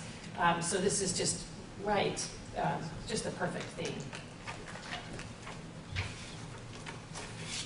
Are there questions about, my question about it, I guess, and it didn't come up in the way we discussed it in the workshop, and I'm not sure who might be able to answer this. Who wrote the report? Is that person here today? Yes, Did you write they're it? here. Mr. Green? Students. All of you They're guys? all here. But yeah, and you guys were the ones who did the, yeah, there you are. Oh, such a great session. Regina Scully didn't stop talking about it for days. I kept getting texts. Oh my gosh, and that part of it. So that was really, really well done. So I guess when I get to the now what part, and I think about all of these services and the number of students who are really repeating, you know, it did make me, one of the things we're talking about through the strategic planning process and through our budgeting process is how are we making sure that we understand the impact the dollars we're spending is having? And how are we understanding that we're spending dollars in the right way for efficacy and efficiency? And so, given that, you know, we are extremely well resourced, we're very lucky, but we don't have unlimited resources. Reading this, it made me think, like, how can we triage to make sure that we're using these dollars in this area to the highest impact? And I'm very cognizant of the fact when I say that that may not be for the person who comes every single day to the center and takes 80% of a particular person's week, when 10 other students with just a little tweaking could make it to a much different place, right? So my question is, how are you thinking about that? Are you thinking about that? And if you are, how are you thinking about that? And then what does that look like in real time? And can we get better at that? Sure. So anybody? I'll jump in. And there. maybe just for the recording's sake, I mean, we can hear you, but for the recording's sake, if you can come and talk over here, it would be really great. Would the team like to come up? Thank you.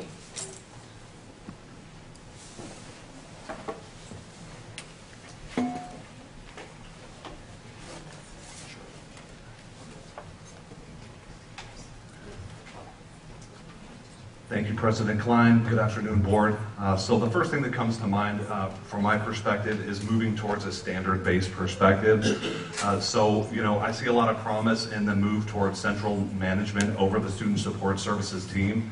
And there's an opportunity to really identify what standards are we going to use to evaluate the impact of our work, how much students are growing, and are our services effective in preparing our students for college and success in the more holistic skills. And so whether that's the American School Counselor Association standards for holistic development, or if we decide to use another program, I think we need to conduct more research in that area, propose and vet the best system to do that. But we really want to have a thorough process for assessing students where their current skills are with social emotional learning skills, providing strategic, you know, research and evidence-based programming and curriculum to develop skills in those areas, and then to regularly assess our students improving in those areas. Once we have that data, we can strategically target the types of curriculum, the types of supports, the type of learning that's happening, and assess how students are growing over time. It's also the type of students, though, right? It's like, it's on the academic side, we look at it as the kids on the bubble, and we've talked a lot over the years at board meetings about that. Like, how do we put resources there to just push those kids who are almost there? Right. Right? I mean, it's that sort of thinking that I'm wondering about here. And to add on to that, so what we've been also exploring is the opportunity for community partnerships and really focusing on enhancing our current programming in addition to outsourcing some of the needs that we're seeing, right? And so when we look at the national data, approximately 50 students have experienced some form of trauma, right? We call that out in the report, and nearly all of our students, 93% of wave makers, have experienced some form of trauma. And so when we think about the services that we all, as direct providers, facilitators, of many of the professional development that we offer here, we want to be really strategic in our own time and focusing on how many students we're seeing on a day-to-day basis, in addition to where can we get really intentional and strategic on having other individuals partner with us and focus on these areas so we can essentially get more bang for the buck that we're discussing, right? And so we are having these conversations and we are looking at the data. We know as of now, as of semester 1 data, we are well on track to surpass the amount of unduplicated students seen in total, right, for the year. And so when we think about how our numbers are growing and needs are growing and scaling to size, these are conversations that this team is having as we develop a proposal to expand services that are fiscally appropriate and responsible. I mean, it's like what San Francisco's trying to do with the homeless populations, right? Like, who are the people that you can really help move to the next? But I just want to add that it is a complex question. I know. And so it's not really like a cut and dry answer to provide. I know. But from a trauma-informed lens, I think we need to take a step back. And it's really not necessarily addressing this, who is that student, but what is the need? And how is it that we are providing the services for that need? And it could be that, you know, that service can end up being, the success could be straight A's. However, it could be just getting a student to school, just having a student remain in class and show some form of self-regulating in order to learn a lesson. And so there are so many nuances and so many factors that come into play. I think holistically we're looking at data across the board in terms of daily attendance, referrals to social worker, to dean's office, EdClicks. And so it is a combination of factors that we got to take into account in order to see how efficacious are these interventions that we're actually putting in place. Thank you. Yeah, I think, and also considering that working in the upper school is really preparing students just for what's going to happen after they leave here. So we know that stress is there. We can't get rid of stress in stressful situations, but how we're also teaching students to be able to navigate situations, access resources, because yes, we do a really great job of providing resources, but a lot of it is also teaching them on how to access once they do leave here. So I think just considering just a way that we can just encourage community partnerships so that they do kind of know who they can go to once they're not at making waves. I think your area is particularly tricky because what we know is that colleges have increased their level of psychological support for students with a really high intense spike of different issues that are showing up for their students. So our students are in the same generation of these students. So it's tricky to think about how to measure adjustments in our investment in that area. And to your point, Rachel, but where they're going next, there's just as much experienced trauma being communicated in those different college communities. So, yeah, it's tricky. But I think the more you can I wrote down a note of, the more you can help us identify the data and the measures for holistic success, then at least it gives us leverage to figure out where we want to place most investment to treat the different issues that are showing up. Exactly. Other questions on this portion of the report before we move to GATE? Okay, thank you so much.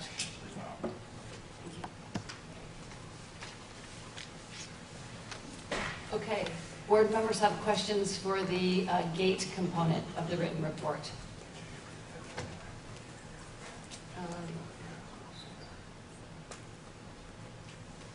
I just wanted to hear how the zero period is working out. I wanted to know why there are budget restraints for study trips. And what's the appeal for a student to join GATE, given the zero period I mentioned? I just want to say I read the report in advance and I flagged the budget constraints. I didn't understand that one. To my knowledge, there shouldn't be any budget constraints around taking a trip with the students. To my knowledge. I can speak to the budget constraint if you speak to the zero period.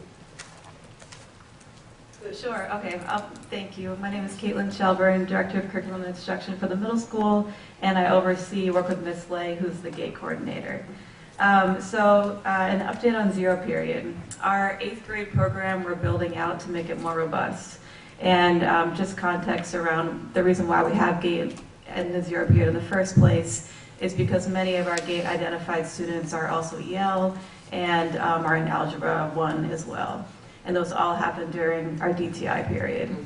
So Ms. Lay, our GATE coordinator, teaches our 8th grade students from 7:10 to 7:55 in the morning. So she comes in, and right now we're working through just curricular aspects because we're moving from a 70-minute period to just under an hour. And so we're really identifying how can we make the curriculum, really robust within the time constraint. We're looking at Saturday options as well through our Saturday programming. Our 8th grade students love GATE. So we're seeing high attendance. They're making a scooter right now, an electric scooter. So they're working through some of those robotic pieces that we saw with Barack at Quarry Lane in Dublin. So it's exciting to see the 8th grade GATE students really take on leadership role within the curriculum. The issue has been, just some tardiness around, parents dropping their children off at that point in the morning. And then, like I said earlier, just how can we maximize it so that we can, have the most instructional minutes. But our 8th grade GATE students have had, the most leadership in the GATE, and they're enjoying it.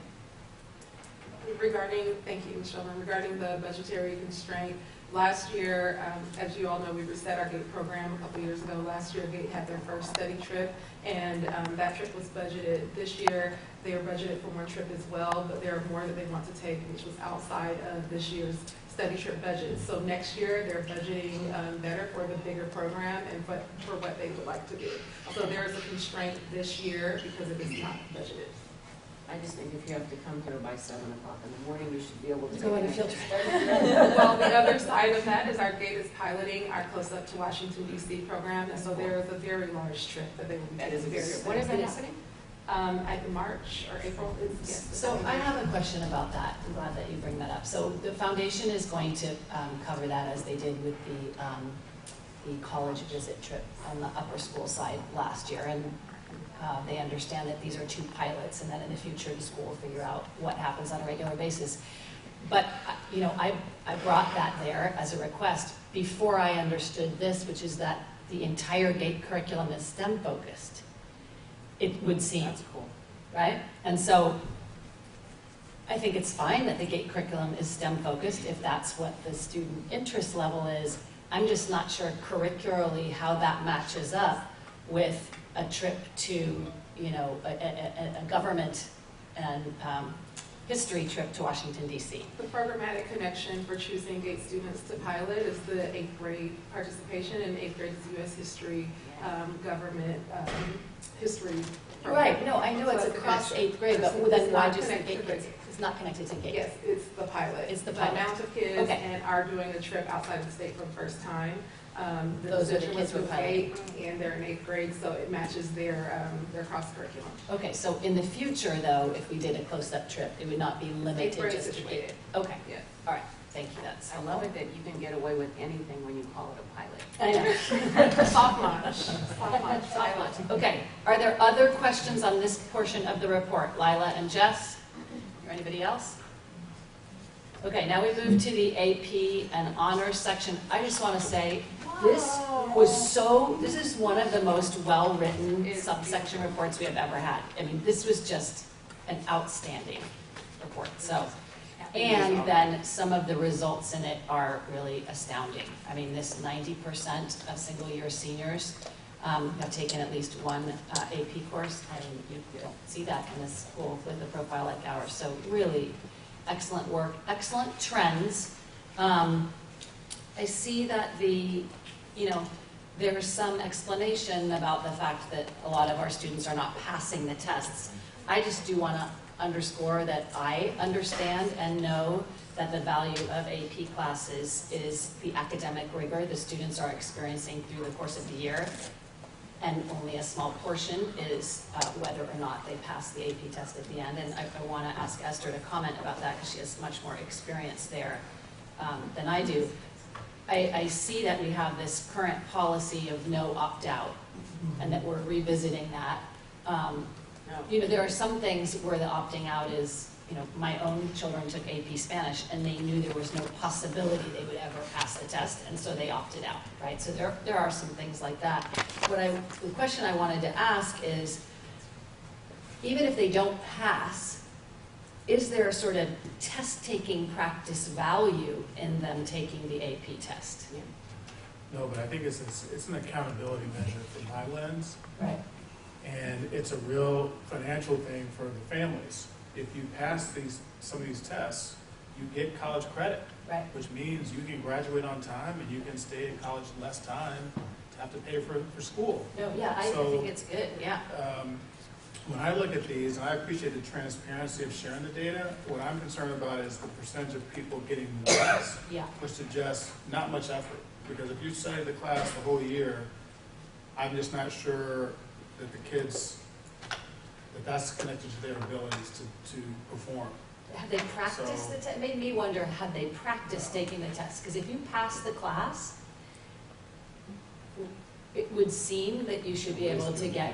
Yeah, but it seemed like the averages weren't, like we weren't crazy below. I mean, there are a lot of students who also don't pass the AP exams. I guess is my only point. Like, no, I get that, but like it seemed, I agree with Elton. It seemed odd to me to get a 1 if you have passed the class and you've been in it the whole year. So then that made me wonder, well, this effort piece that Elton brought up, or the alternately, maybe they just don't have practice. They haven't practiced that test, the old AP test, to practice and to know what it's going to be like, but I don't know.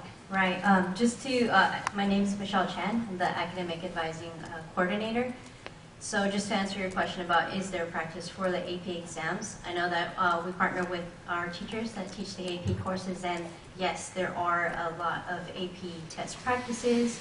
There's also Marlin hours, which ASB mentioned that if they're in an AP class, they're also enrolled into that equivalent Marlin hour so that they can get more AP exam practice. There's also office hours, and I know our teachers supply a lot of supplemental materials, especially for students that they have sort of seen maybe they might need some extra support or some additional practice. So I have just a larger wondering, because I know that the Spanish AP exam kids did tremendously well, and at that point there wasn't even an AP Spanish class, right? It was just supplemental. So that's stupendous, and it's hopeful that more of our students who I think can pass or do better should be doing better. So I don't know. I think my larger question or wondering is, it's a mix of teachers who taught it, AP classes. Some have taught it for multiple years. Some maybe this is their first year teaching, maybe last year and this year. I know that there's been trainings that teachers have been able to go to. How much have any sort of fidelity monitoring of the use of the practices in those AP classes? Because it's such a specific curriculum, so if you're not doing DBQs and certain other things, then the test will look really foreign. So is there any, and I'm not necessarily expecting you to answer this, but I'm wondering out loud, what is the evaluation of the actual instruction as opposed to just the outcomes on the test? I guess the other, is that can you? I don't think they. You might not have an answer. That's a wonder. Is that something that the College Board could help answer? What's that? The question you asked, that big, hairy question you just asked. The College Board. College Board. Yeah. I think you might benefit from sharing this data with whoever your College Board rep is now, and asking them what are their recommendations in terms of your program moving forward. I think that's great. I think we'll capture that. We'll also capture that wondering too, Mr. Nelson. I would say the other wondering that is kind of companion to that is I didn't see anywhere in here, and I could have missed it, but what the GPA is of the students in these classes, because it made me wonder, is there a disjuncture between our grading standards and the tests? Because I didn't, that's not noted here. So maybe these are the scores because actually they're not doing particularly well in the class, but I couldn't tell whether that was true or not. I think that's an area that we've got to look into. I think that I think it's a fair question to ask if a number of students are passing the class. And/or is there a disjuncture between our grading standards and what level work they should be doing in these classes that would track to the tests? I think that's Are you great. asking the question, do students who get ones, do they have lower GPAs? Is that what you're asking? I'm asking if the students who have ones and twos are getting a C or lower. Oh. right? Maybe even not passing the class. I don't know, because there wasn't companion data to the test passing, which is the class passing. Based on my, I guess, humble experience from my own kids, the AP exam, when you get into the exam, the standard exam, I think is reasonably different from the exams they get in the school for passing, the class and getting the grades. My son ended up getting, the AP test for calculus for the second time, which you are allowed to, but he was pretty ambitious and everything, so he got a 5 next time, but he had to study on the test itself. So if you really want to get something out of the AP in college, or if you want to get this whole AP score up, I think there needs to be a dedicated AP exam study or some sort of guidance, because I don't know what they are, but apparently there are little tricks or just some I guess test-taking techniques that you need to be aware of to score more rather than the knowledge itself. That's my take, but I don't know. And maybe there's some time should be spent, although I think you have the Marlin hours and etc. So not sure with all this stuff going on how many hours school can allocate for that work. It's really students' responsibility to take that time at home, study those. I mean, I don't think any school actually or maybe it's an opt-in after-school study group. I don't know. I don't hear necessarily it's a time issue. I think it's what you're raising, Barack, is with the time that's allotted, how much is structured towards specific test preparation and practice and exposure to what's going to be on the exam. And I agree, the testing and the evaluation of student performance in the class itself is different than the exam. And so teachers who do well at teaching the course figure out a way to integrate both into the class to give kids exposure, but it's tricky. I know it's tricky. I had one last question, which was, it would be interesting, I like the data included in this report was awesome, but I know we've been adding AP courses over the last couple of years. It'd be interesting to see how long we've had these classes, or how long the teachers have been around that we've had these classes, to be able to see, like, for the classes, because it's obviously teaching this sort of curriculum for a first year or introducing it to our classes for a first year, that's challenging. And then, like, hopefully we see shifts in scores as it becomes a norm and as it's more aligned with our curriculum overall as we think about instruction. But so it'd just be interesting to see, as we add new courses, where the scores are landing, and for courses that have been around for a while, where scores are landing, et cetera, and if there's work we need to do on that. That's a great question, and I want to say publicly that when we launched the AP sort of curriculum, there was some reluctance of some teachers to want to take it on because it is more work. Totally. And every year, I think there's some degree of push-pull to make sure that we can offer AP courses. That being said, I said that we wanted to be an open enrollment school around allowing kids to take the AP course. And so it's a wide range of kids in the classes. I think it's disproportionate, stronger students typically are taking the classes. But what I told teachers as an early measure, because I wanted them to feel encouraged to teach the class, is that I wasn't looking at success as an absolute measure of the percentage of kids that passed with a 3 or higher. I was looking for growth over time. Exactly. So what your question is asking is getting at that. So I wanted to just say publicly that, so it's not misstated, my expectation is not that everyone's getting 3s, 4s, and 5s. I just want to see that there's growth over time, particularly for those teachers who are teaching the same course over multiple years. And each grade comes in, every cohort is different in terms of their personality and stuff, but we want to see trends that the teacher is getting better at teaching that course. Yeah, I think it would be great to see some of that data, or just know that we're tracking it. So Alton, just to clarify, so you don't necessarily, the kids don't need a teacher recommendation or anything like that to get an AP class. They can just, they say, I want to enroll in an AP class, and they do. As long as there's capacity. I think capacity is the sort of the outlier there. Like, I think most kids who are trying to build a particular strong resume for college applications will take AP classes, and they typically are students who are stronger students. I think that when a student has said, I want to advocate for taking the class, we don't say no just on general principle. If there's capacity and they can make a case that they can take it, then I think John's office has been good about allowing them to take the class. And that's sort of a trend in diverse schools with diverse demographics. San Rafael City Schools has been, San Rafael High School has been like that for 15 years. Open access to AP courses, and thinking that the teacher needs to scaffold the student because the student shows the desire to want to do it, barring, you know, a ridiculous and capricious choice by a student and family. You want to be able to provide access to students who want to reach for rigor. I would just like to state that I think just taking the class is the most important thing. Yes, absolutely. Because the students are exposed to a higher level, more rigorous curriculum. Yep. So I don't want to, I think test scores are important, but I don't think it's as important as the students in the class. I remember the first time Alicia and I had our first curriculum committee meeting and there were no APs. Yeah. And I said, hey, how about some AP classes? And that was what, 2013? And look how it's grown. It's so exciting. It's fabulously enrolled, great results, expansive course offerings. You are using AP Potential. Yes, we are. Okay, because I mentioned AP Potential, everybody was like, what's that? And I was like, let me tell you. So that's wonderful because that helps you grow your program from a database. I had a couple of questions. How are your AP students recognized in terms of their achievement? How is this program promoted to parents?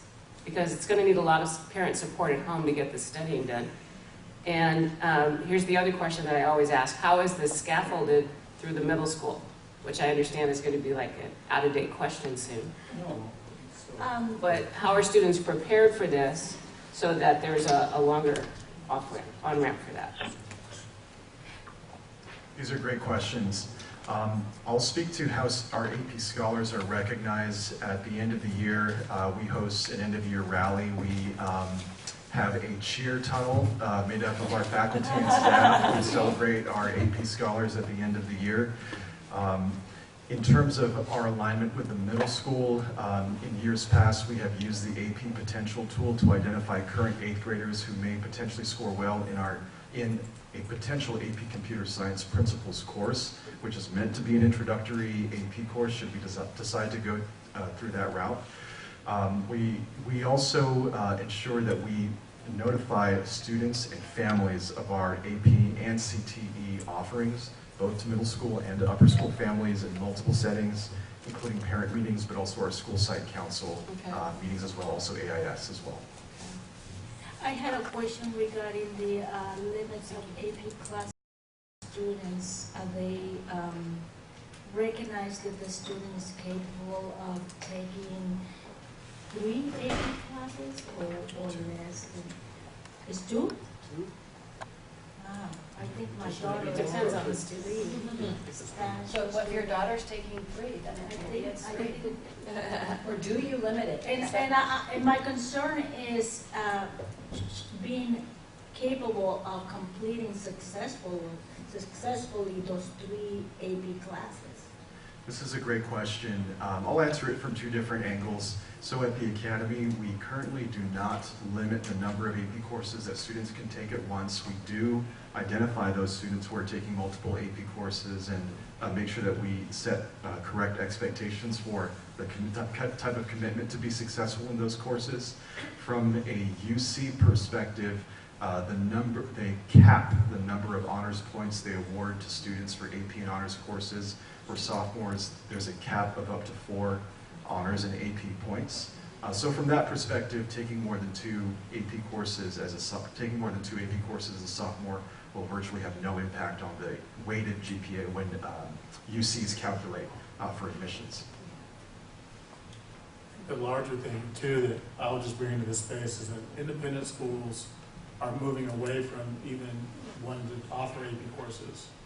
I'm not suggesting that here, and I think but it's just interesting to think about schools with a disproportionate number of high-performing students are moving away from it because the teachers don't like the seeming inflexibility of the curriculum, so they don't like to teach it as much.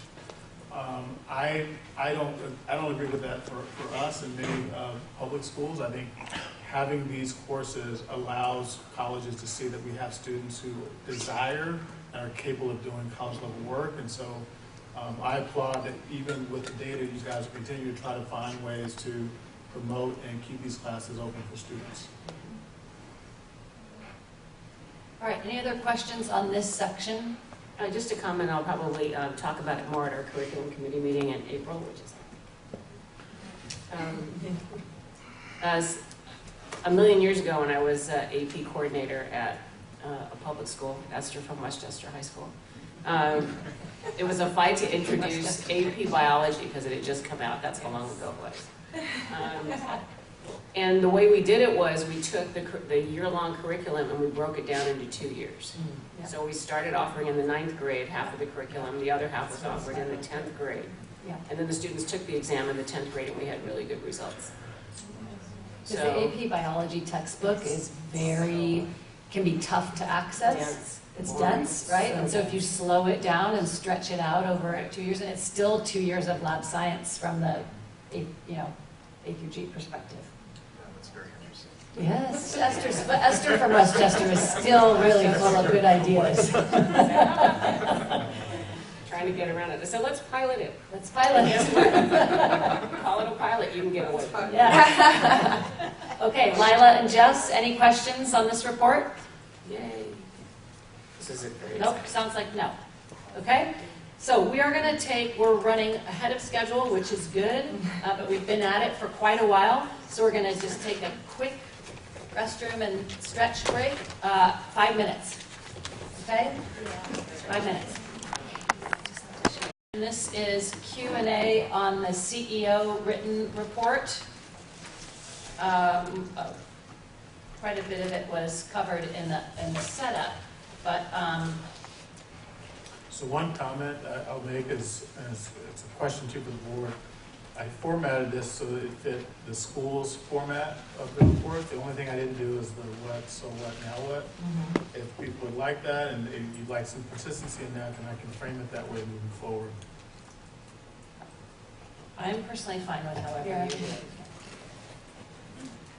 Esther might have a comment. Esther, do you want the CEO reports to be formatted in the what, so what, now what, or were you fine with the way he did it? He's the CEO, he can do it however he wants. Yes, that's what I was going to say. I have an only question, partially just from a memory perspective. I know you set like year-long goals or year-long things that you're focused on at the beginning of the year. Maybe just repeating them in here or like quickly saying, here's the progress on those might be helpful just because I've forgotten. But I think like the relevant things. Yep. And these are relevant.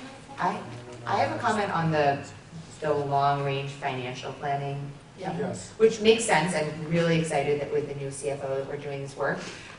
One question I had, and which was tied to a bit of your question on the trauma-related work, is like, should we be budgeting at an initiative level as well? Like, should we be thinking about what are the initiatives that we've identified, kind of like the Black Student Initiative, like what initiatives, like math being a focus for this year, is there actually a budget against that? How do we feel like that budget has been used and tracking that? Same with like, we know that we want to provide these trauma services. How are we doing on that front? What is actually coming of that work? Might be an interesting, like, kind of the way you have it is a very traditional budget, which is awesome, but that's another way to slice it and might be an interesting way for the board to track, okay, we've identified these priorities. How are we seeing that come to life? And do we feel like we need to continue to invest? Can we scale back as we see like those effects scaling throughout the school? It's just another idea for how you guys think about the long-range budget. Well, thinking of it that way is interesting because one of the things we're trying to do in this budgeting that Alton's really pushing on and that we're talking quite a bit to Bellwether about on the steering committee for that project is how do we measure the impact of these program dollars? Yeah. And maybe that's a way that makes that easier. That's interesting, Margaret.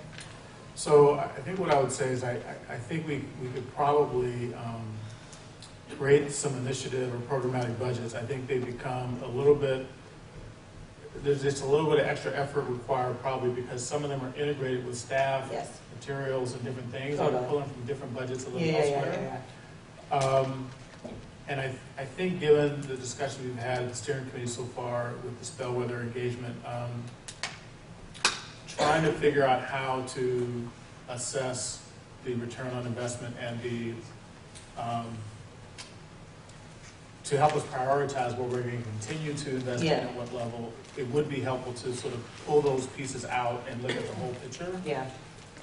I think I wouldn't call it a concern. I think the thing I'd be reluctant about is, and Bellwether acknowledges too, is that we spend a variety of dollars over a variety of initiatives. Totally. And it's going to be harder to figure out which initiative has the biggest yield in terms of outcomes. And so that's the part where I think even doing an initiative budget, it won't necessarily tell us per Those se answers. which of those, which is having, so we're gonna have to do some trial and error or some different levels. And I would say that what I'm realizing is we're probably gonna have to take multiple years to try different things and sort of pilot different amounts and different things until we get a better handle on which are the high leverage things. Yeah. Because I don't suspect we would know. And I think what Danilo Garcia said, the middle school social worker, is it looks going to look different for different kids. For some kids, an RI is he comes to school. Yeah. She comes to school. Yeah, totally.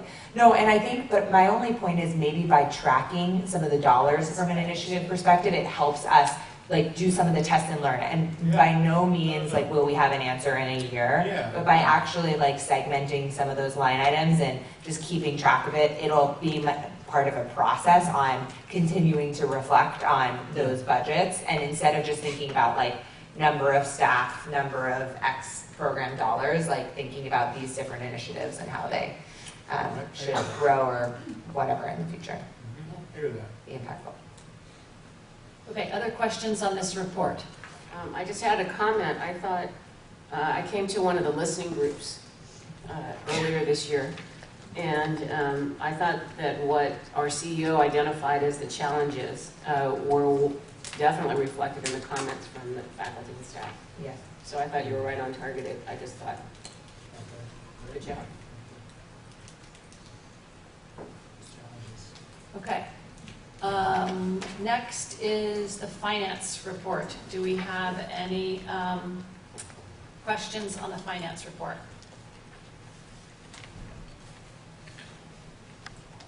Questions? No, thank you. All right, excellent job, finance team.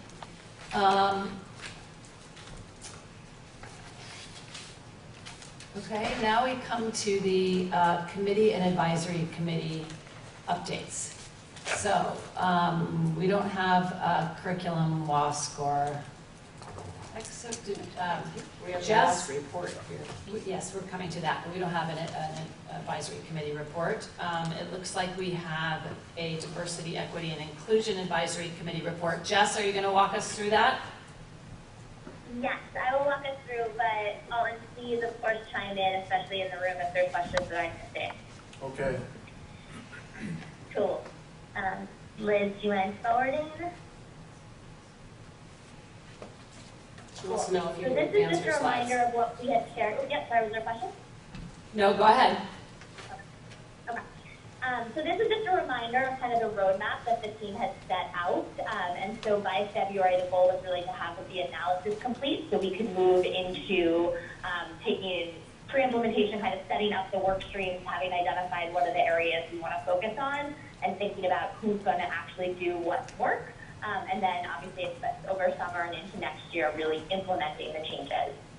So exciting to say that the team has met a couple times and really identified, click through Liz, kind of a couple areas that we want to focus on and want to focus on how to share that out. So that's really the next step that the team is taking, is to pulling from some of the, we looked across the different surveys and found themes across the school. One of the big things that came out loud and clear was wanting to feel more connected in one school and not upper school, middle school, and then staff and all of that. So certainly aligns with the discussions earlier of the day and the new restructuring.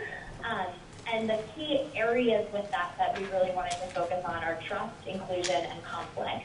And a lot around that related to kind of how to take action from that. So a lot of people felt inclusion, not necessarily, varying levels of being included or not, and conflict, not that it was, overly present necessarily, but definite expression of when people see issues, not always necessarily knowing how to take action or the best way to do it. So a lot of that is kind of where, the team really focused on wanting to move forward. If we click next through,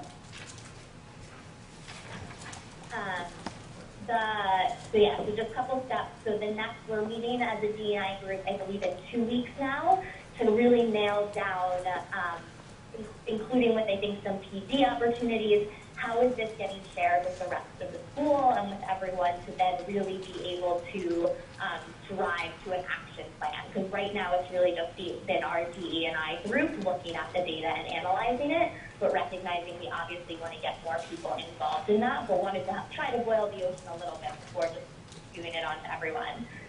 So by the end of the month, we should have a real specific action plan with dates of engaging others, and then from there on, kind of what's going to be part of engaging others is going to be identifying what other folks from across the school, students, potentially family members that want to be involved in the actual implementation plan. I don't know if that might be it. There might be one more slide. I apologize. I don't know. I think there's one more. Yeah, I think that's yeah. So here's just kind of trying to lay out a bit more of the specific schedules, what our plan is, and said with February, March really setting dates, and then getting a bit more specific on the action plan with each of the divisions, and as I said, pulling in different stakeholders to make sure actions that are to come out of this are really owned by the full school and community, and not just this group of advisory folks. So Jess, I have a question. Any questions? Yeah, so I have a question. With Circle Up, I see that they're going to be helping the subcommittee do various PDs, but are they going to at all engage with students or families or the board or whatever, or is it just staff-centered PD that you're thinking is the place to target their activities? Great question. I don't think we have the complete answer to that. Definitely we'll be focused on staff, but also major recognition that we need more involvement from others. So I guess my hesitation on answering, I don't know yet if Circle Up will essentially conduct all of that engagement with the other stakeholders, or if it's going to be more kind of train-the-trainer of essence, and therefore then the staff in our community be reaching out to students and parents, or if Circle Up will actually be the one engaged in that. But no question asked, it will not just, engagement across D&I will not just be with Sure, that I get. Right, okay. Does that answer the question? Yes, it does, thank you. Yeah. Are there other questions on this for Jess? No, okay, thank you so much for leading this work, Jess. Yeah. Thank you, Jess. Yeah. Thank you. Thank you. It's exciting. Thanks. Margaret? This is the Culture and and Climate Committee. Yeah. The quick update is, so since we presented kind of the vision at the last board meeting, oh yeah, we still have some slides. Fabulous, this one. We are just in the, Liz, Lila, and myself have connected a few weeks ago, and we are in the motions of finalizing and inviting members of the staff and community to be part of the committee and making sure that we have kind of clear expectations for what that looks like. And in the meantime, we've also been collecting both like culture case studies that we aligned with Alton, like just of different organizations, not just schools, to think about how do we define like great culture and climate. And then we are also looking at the staff survey. So we've been just collecting a lot of the old staff survey that we've used and other staff surveys that have been points of reference for this work, but that will be one of the focus areas once we've finalized the committee going forward. So yeah, more to come. More to come. Okay, questions? Lila, anything I missed? Oh, she dropped off. Oh, great. All right. Thanks, Liz. Okay. School Site Council update. I believe we have the president of the Site Council here, right? Ms. Brown? Excellent.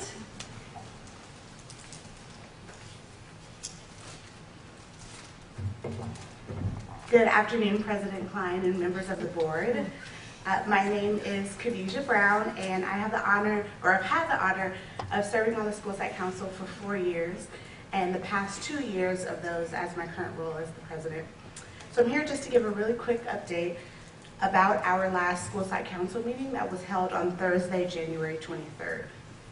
So during our meeting, we heard an update from Mr. Mai and participated in a discussion around our school's funding priorities. We received a progress update on the WASEL study from Ms. Martinez, And under the facilitation of Ms. Martinez, the School Site Council hosted a community feedback session on the local control accountability plan.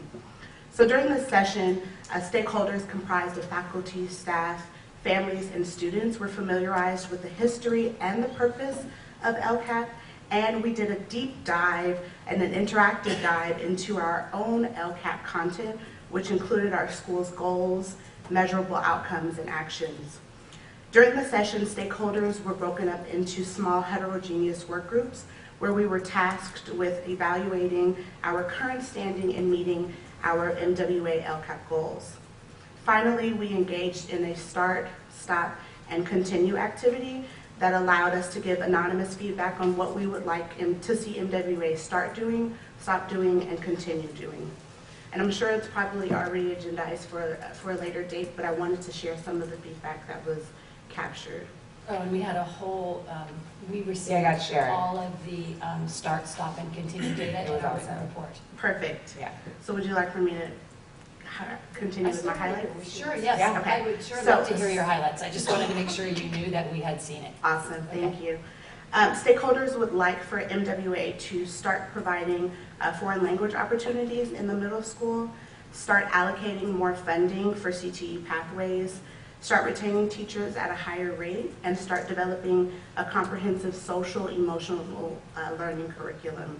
Can I ask a question about that point? So I thought we had that with PMSC. And so when that is said, when the site council expresses that to start doing it, do you feel that that is folks saying that PMSC is not sufficient, or that people don't know that PMSC exists?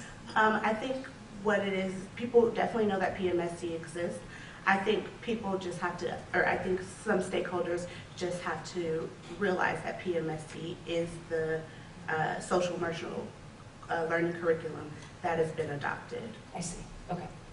So maybe another add is to start being more, giving better communication around And that. that's what that is, yeah, okay, great, thank you. Can I add more so that for PMSC is more so a framework than a curriculum, and I think this statement is specific to an actual curriculum and not our philosophy or approach. I or see, framework. okay. So that's the differentiation, and there is more work that needs to be done around incorporating curriculum directly into classrooms that complement PMSC And as restorative an practice. approach. Mhm. Got it, okay. Yes. All right, that makes a lot of sense, thank you. Thank you, Dr. Jackson. Stakeholders shared that they want MWA to stop treating our schools as separate schools, but as one school, which has been pretty consistent in today's board meeting. I think school site council members are happy that the work for that has already begun with the hire of Dr. Jackson as the senior school director. Stakeholders also shared that they want MWA to stop the trend of miscommunication and stop having meetings that may conflict with parent schedules. Stakeholders also shared that they would like MWA to continue investing in teacher professional development, continue to hold space to allow for vertical alignment, continue Sustainability Fridays, continue programmatic funding, and also continue to support all learners. In closing, I would just like to thank Dr. Wirt Jackson, Ms. Martinez, Mr. Mai, and also Ms. Call and Abstentia. As always, we had an amazing school site council meeting and an incredible feedback session. I'm still hearing feedback from our stakeholders who were present about how interactive and how incredible the session was. As the president, I've seen the school site council grow by leaps and bounds. And so for me, it's truly remarkable to be able to lead a group of informed and engaged advocates. So thank you so much for the opportunity. Well, I think your leadership and the work of the group is manifest in the fact that a lot of the comments, a number of the comments throughout the stop, start, and continue are things we are already discussing at the curriculum committee level and at the leadership level. Absolutely. So there's sort of a harmony between the both concerns and praise that the community has for various work that we're doing.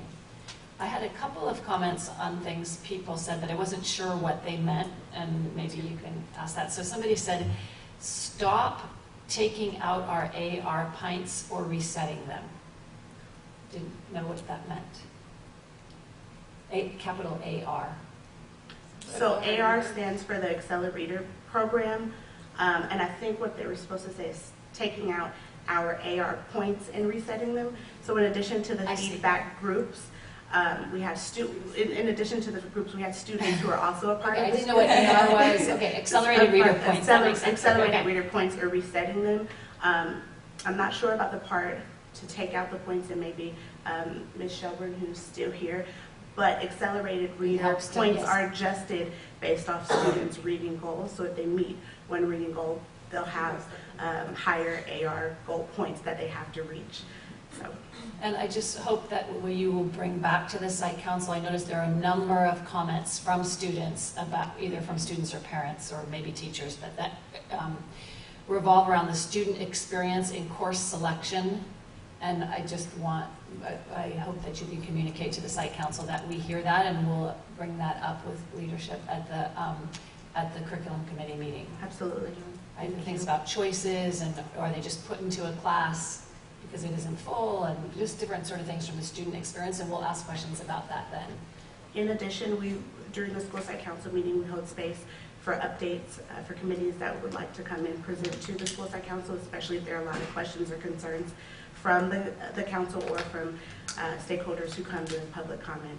So there would also be an opportunity for that presentation in a future school site council meeting as well. Great. And then I guess the last question I had is, so some of the things on here that people want to have started or stopped or for a variety of reasons are not things that can happen. You know, for example, one person's comment is that the bell schedule should be aligned so that teachers could teach at both places, which perhaps the person writing this doesn't know that like a high school credential is different than a middle school credential, right? And so does somebody, what is the mechanism for sort of addressing these points and noting we've taken the data, here it all is, there are a few things that can't happen and here's why, so that people don't feel like they went into a void and were never heard when it doesn't start happening?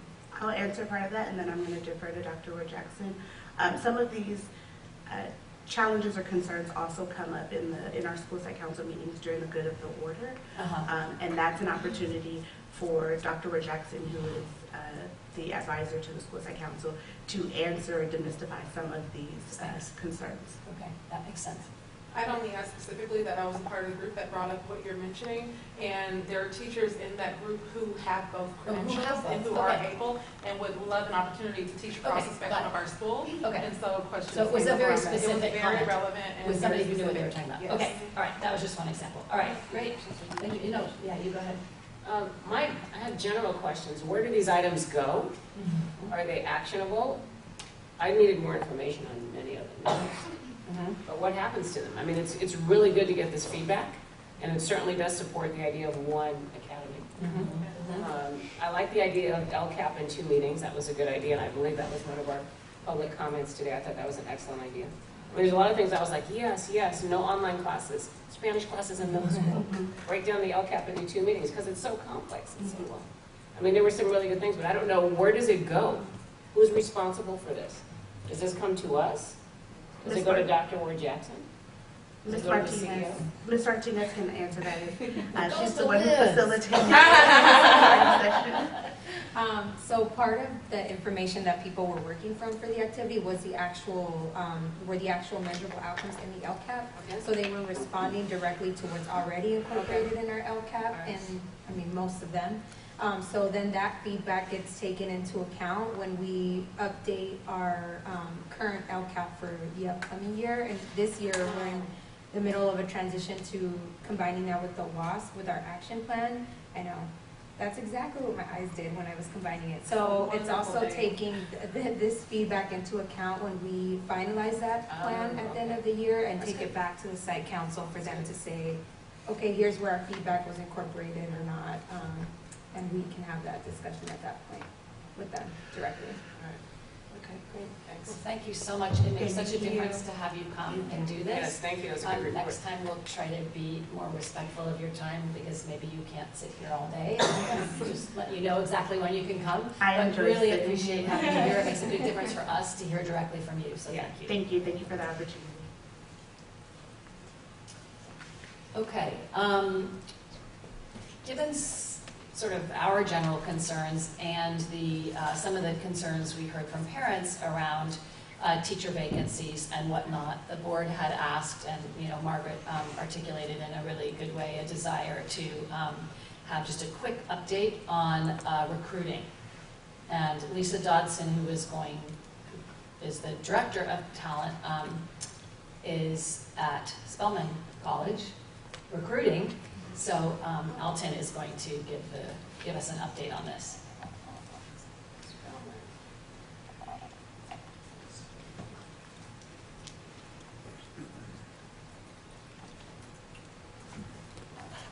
So I'm going to try as best I can to give this overview. This is no longer my purview necessarily, but this is based on information I have as of earlier this week.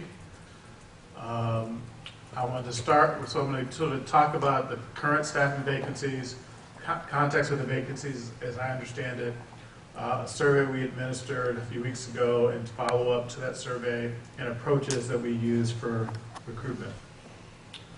And then I'll take questions. So the current number of vacancies are about 11. Of those 11, 6 are instructional focused.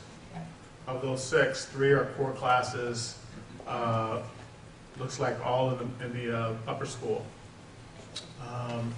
There are 2 staff vacancies for a career services coordinator in the College and Career Counseling Office and an assistant sub-coordinator. And there are 3 open central office positions, Managing Director of Learning and New Teacher Development, which is a new position, and Managing Director of Human Resources and a Talent Acquisition Coordinator. So that's the current vacancies. When I heard the question, I thought it was more directed at the teacher vacancies. That's the pain point that parents bring up the most. So there are 3. I want to give some context around the vacancies. So typically, the way to think about it is there are anticipated and unanticipated vacancies. So anticipated vacancies is every year we have a new group of TFA teachers. I think in the last couple of years we've had up to 8 total, or evenly dispersed across the middle and upper school divisions. And so after 2 years, there's natural turnover for those teachers who decide to not return and do something else. So there's always going to be some natural turnover with that group. There are some teachers who voluntarily let us know well in advance that they have plans not to return for different reasons. Some of them have to do with moving or grad school or supporting their family, or they just want to teach at a different school.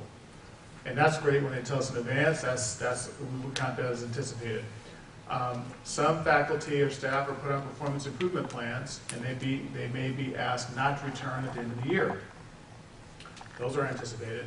And finally, there are some who are in a process of getting their credential, and we've exhausted all the different remedies we can, and they're not able to do it by the time frame. And so those teachers cannot be asked to come back, particularly given the change in the charter law. So those are 4 different groups of things that contribute to the anticipated vacancies even, that we know we're going to have to account for.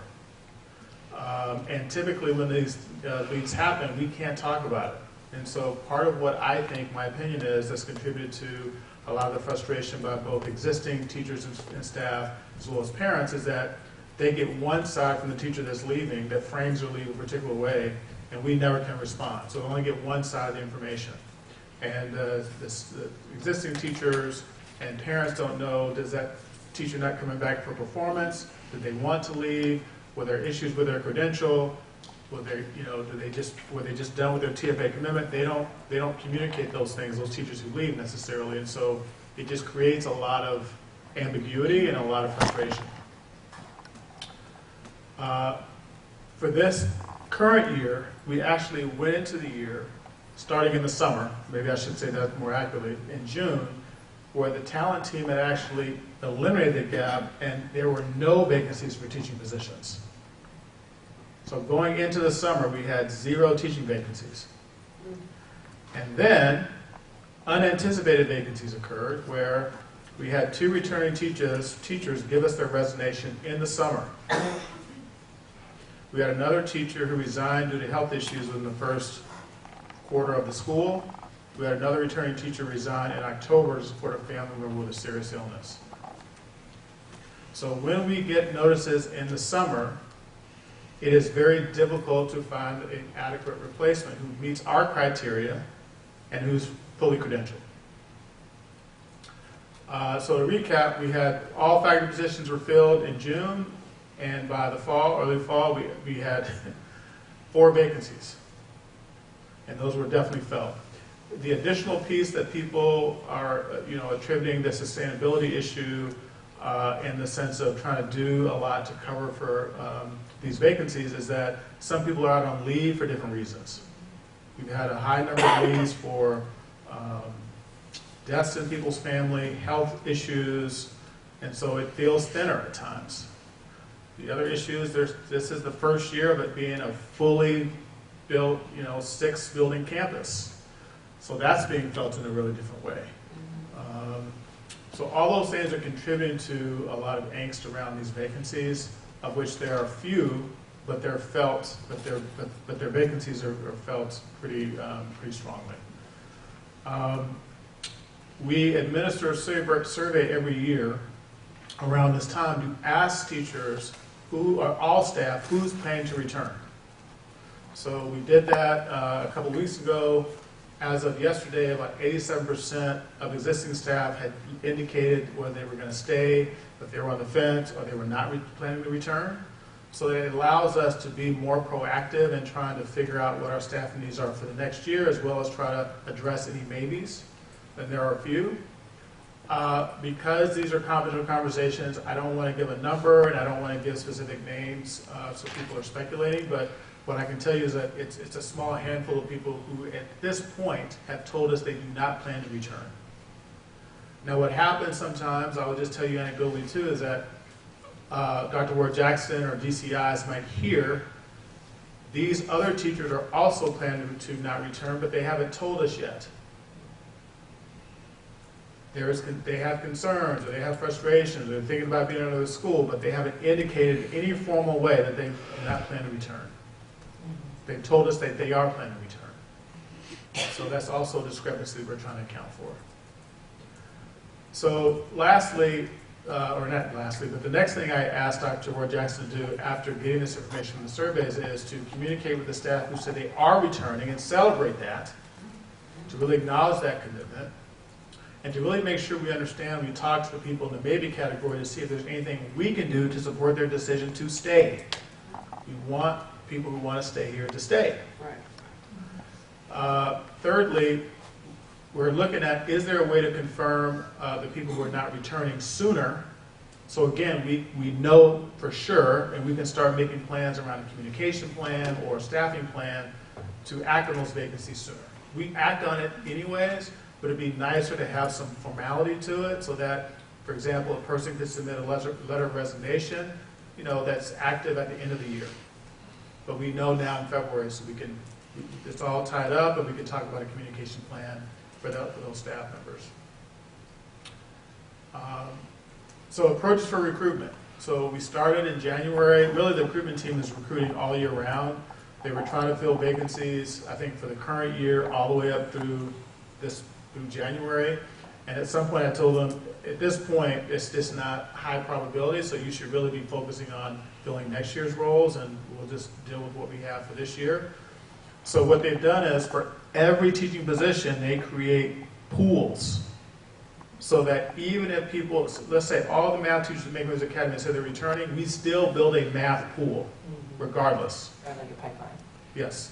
So we're still interviewing people actively throughout this time to make sure we have viable candidates for all the content areas that we're teaching. Additionally, through conversations I've had with the curriculum committee and individual members of the board, you've given us permission to put into the budget 2 to 4 additional teachers so that we oversubscribe for teachers, particularly probably math and English, so that if someone gives us a last unanticipated notice, we have someone else maybe who can fill in. So we're going to plan to do that. We have a new technology tool called JobVite, which helps us integrate and review and track the materials. I think it's going to be a really great tool to help the talent team stay on top of and give us trends of what they're seeing. They recruit at fairs locally and nationally. Today they're in Atlanta. through the next few days at Spelman, Morehouse, the historically black colleges there in Atlanta. They source some positions proactively through LinkedIn, so they actually look for certain people and certain qualifications through LinkedIn. And they post positions pretty broadly on a couple of big aggregator platforms. One of them is EdJoin, and JobVite brings all those in from the different sources, so they bring them all into one place. And then we actively solicit referrals from current MWA staff, and we pay them referral bonuses. So there's one part of the bonus they get just for referring someone who gets into the pool, and another part of the bonus they receive if they're here for a few months. It looks like they're going to stay. So those are the approaches. So given all this information, open to any questions. So I just want to say thank you. I'm really thrilled that we can get this update and continue to get this update over the time.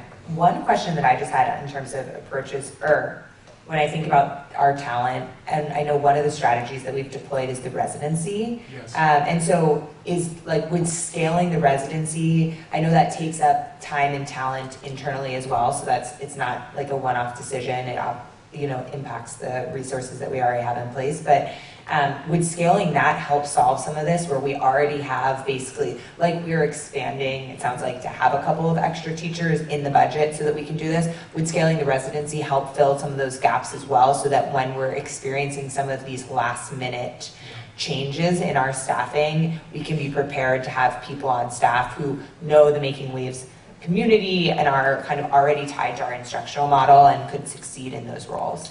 Yeah, so for the last 3 years, the residency, in our budgets, we have budgeted for 10 residents. Okay. It's been really generous. Yeah. We've never gotten more than 4 or 5. Okay.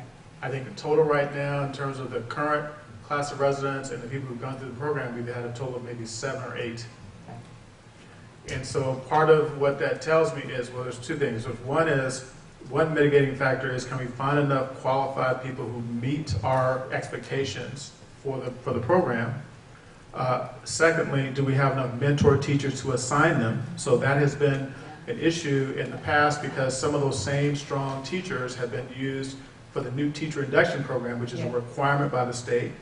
And so as we've had more strong teachers, they like doing that also as a professional development thing for themselves. They like having and being able to mentor younger teachers. Yeah. So what we've done in the last year or so, since we knew that was a push-pull, is we said we're going to give priority to our resident teachers so we can have more residents.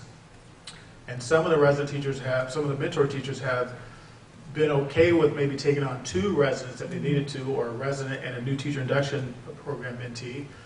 But we are constrained. I think we've got about 5 to 7 people who would fit the qualifications of being a mentor teacher, and we hope that expands over the next few years. Yeah.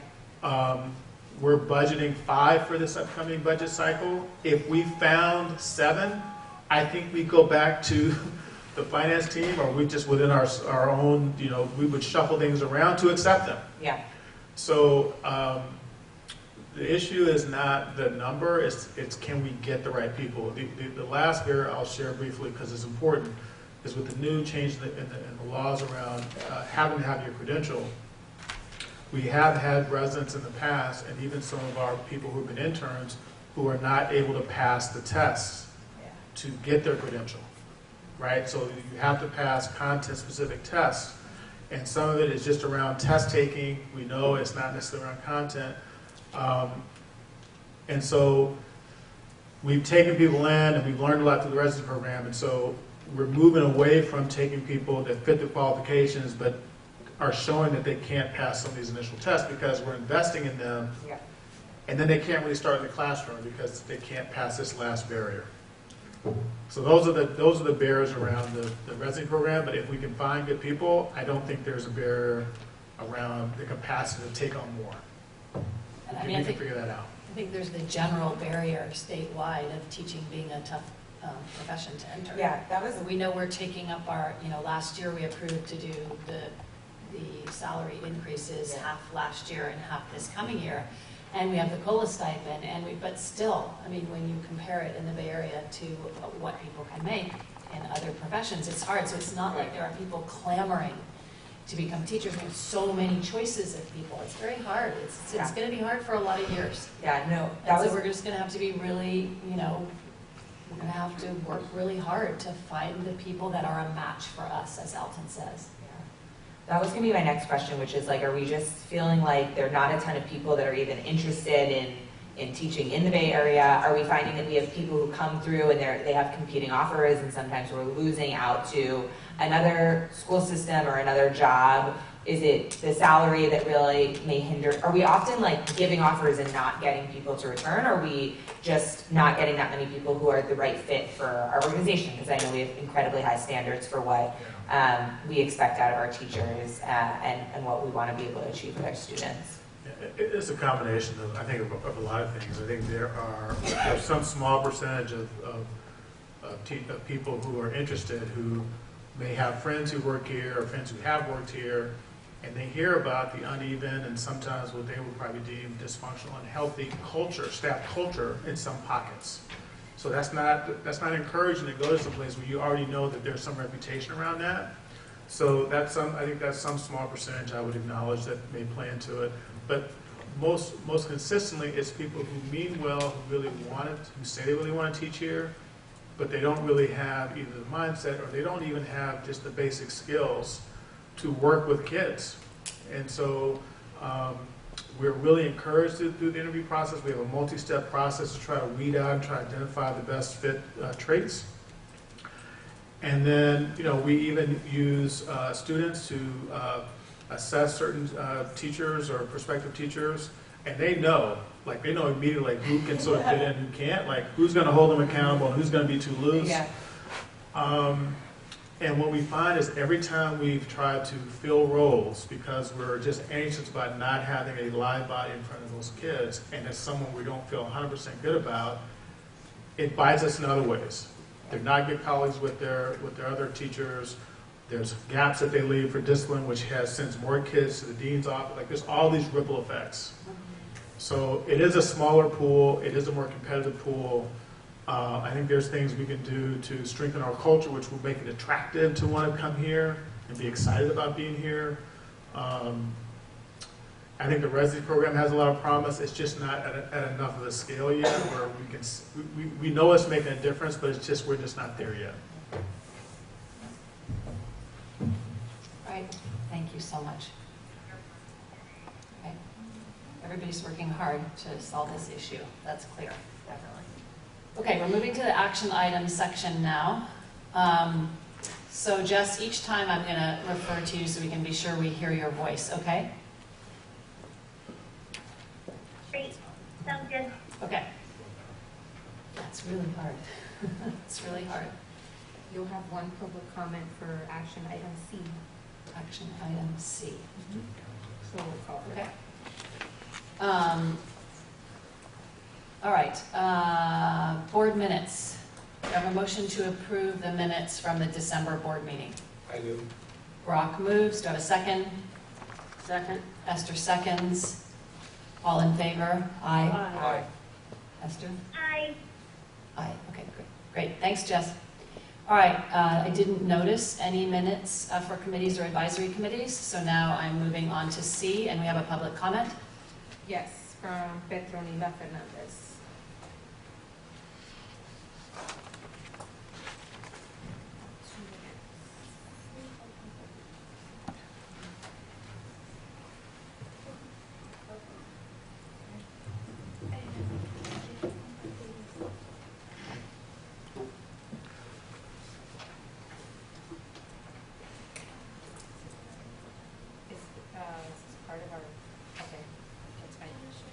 Sure. Is it the student's report card? Okay, so, sorry, I just have to make sure, this isn't like a student that's going to be public, right? This is blocked out, his name and stuff? Okay. Okay, sorry. I'm sorry that I hit that. I'm so sorry. Does this Yeah. public comment relate to the student accountability? Está relacionado al artículo de la Student Accountability Report, ¿sabes? So ese es un documento. Ese es el report card de toda la escuela, los edificios, los maestros. Es como un report card de los estudiantes. ¿Es diferente? Okay. Well, we can talk about that offline, yeah? Or? Yeah. Yes. So, No sé si no es relacionada al artículo, no. Pero puede hablar conmigo después. Okay.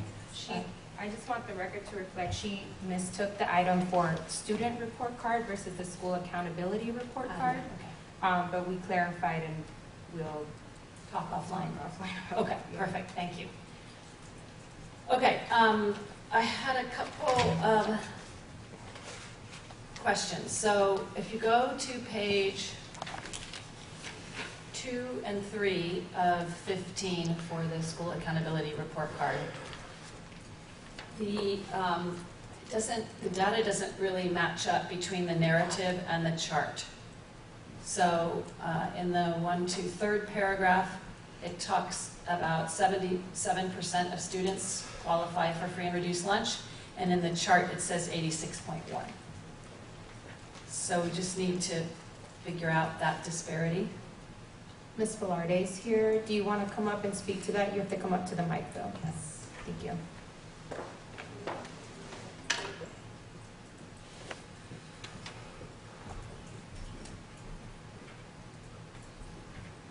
The school description, where it says 77%, is for the 1920 school year. When you scroll down to the chart, that's for the 18-19 school year. Got it, okay.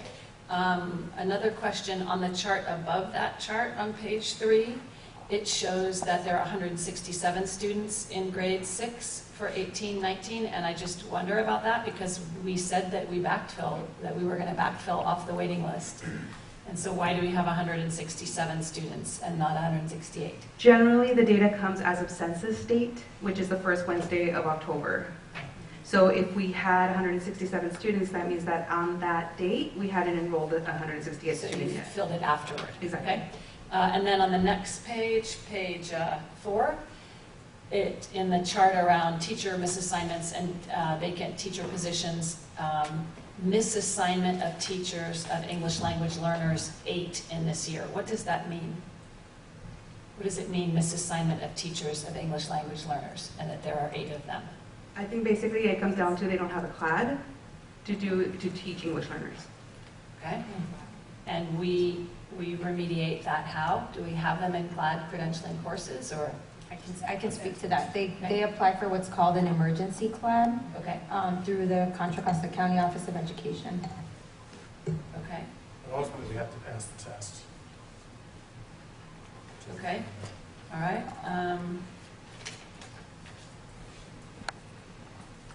I just want to note for other board members that on page 10, when it talks about the percent of students enrolled in courses required for UC and CSU admission, it's a low percentage, 40.53%, because it includes all the students in the middle school who cannot yet be enrolled in those classes. Okay, we talked about this at the curriculum committee, and so I just want to make sure board members understand that.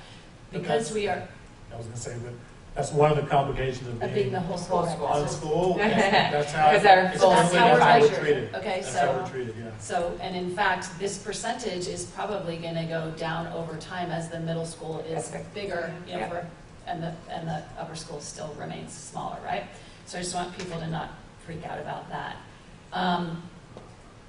Does it affect anything in terms of funding or school's image? Or? No. Okay, just image maybe. Image. If someone looks at that and they don't know what they're reading. Yeah, and they don't know that we're going to go down to 4th grade. I mean, eventually, if we have 4th grade, right, we have only 4 levels at the upper school and, 4 grades at the upper school and 5 at the middle school. So the report format doesn't allow us to put some sort of a note or anything like that? Or an asterisk, no.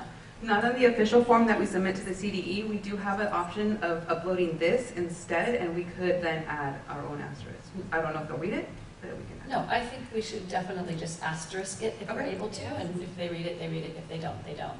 On page 12, there is the dropout chart, and it notes in the most recent year reported for us that we had a 5.6 dropout rate. And what I'm wondering about that is when we have evidence that a student has transferred to another school because we've sent their files there, does that count as a dropout for us? If they don't have a subsequent enrollment in CalPADS, they're a dropout. Even if we had any sort of paperwork that said that they were going to transfer to another school, if that school never enrolls them officially through CalPADS, they count as a dropout. But you can see the ones who have enrolled Yes. through CalPADS, okay.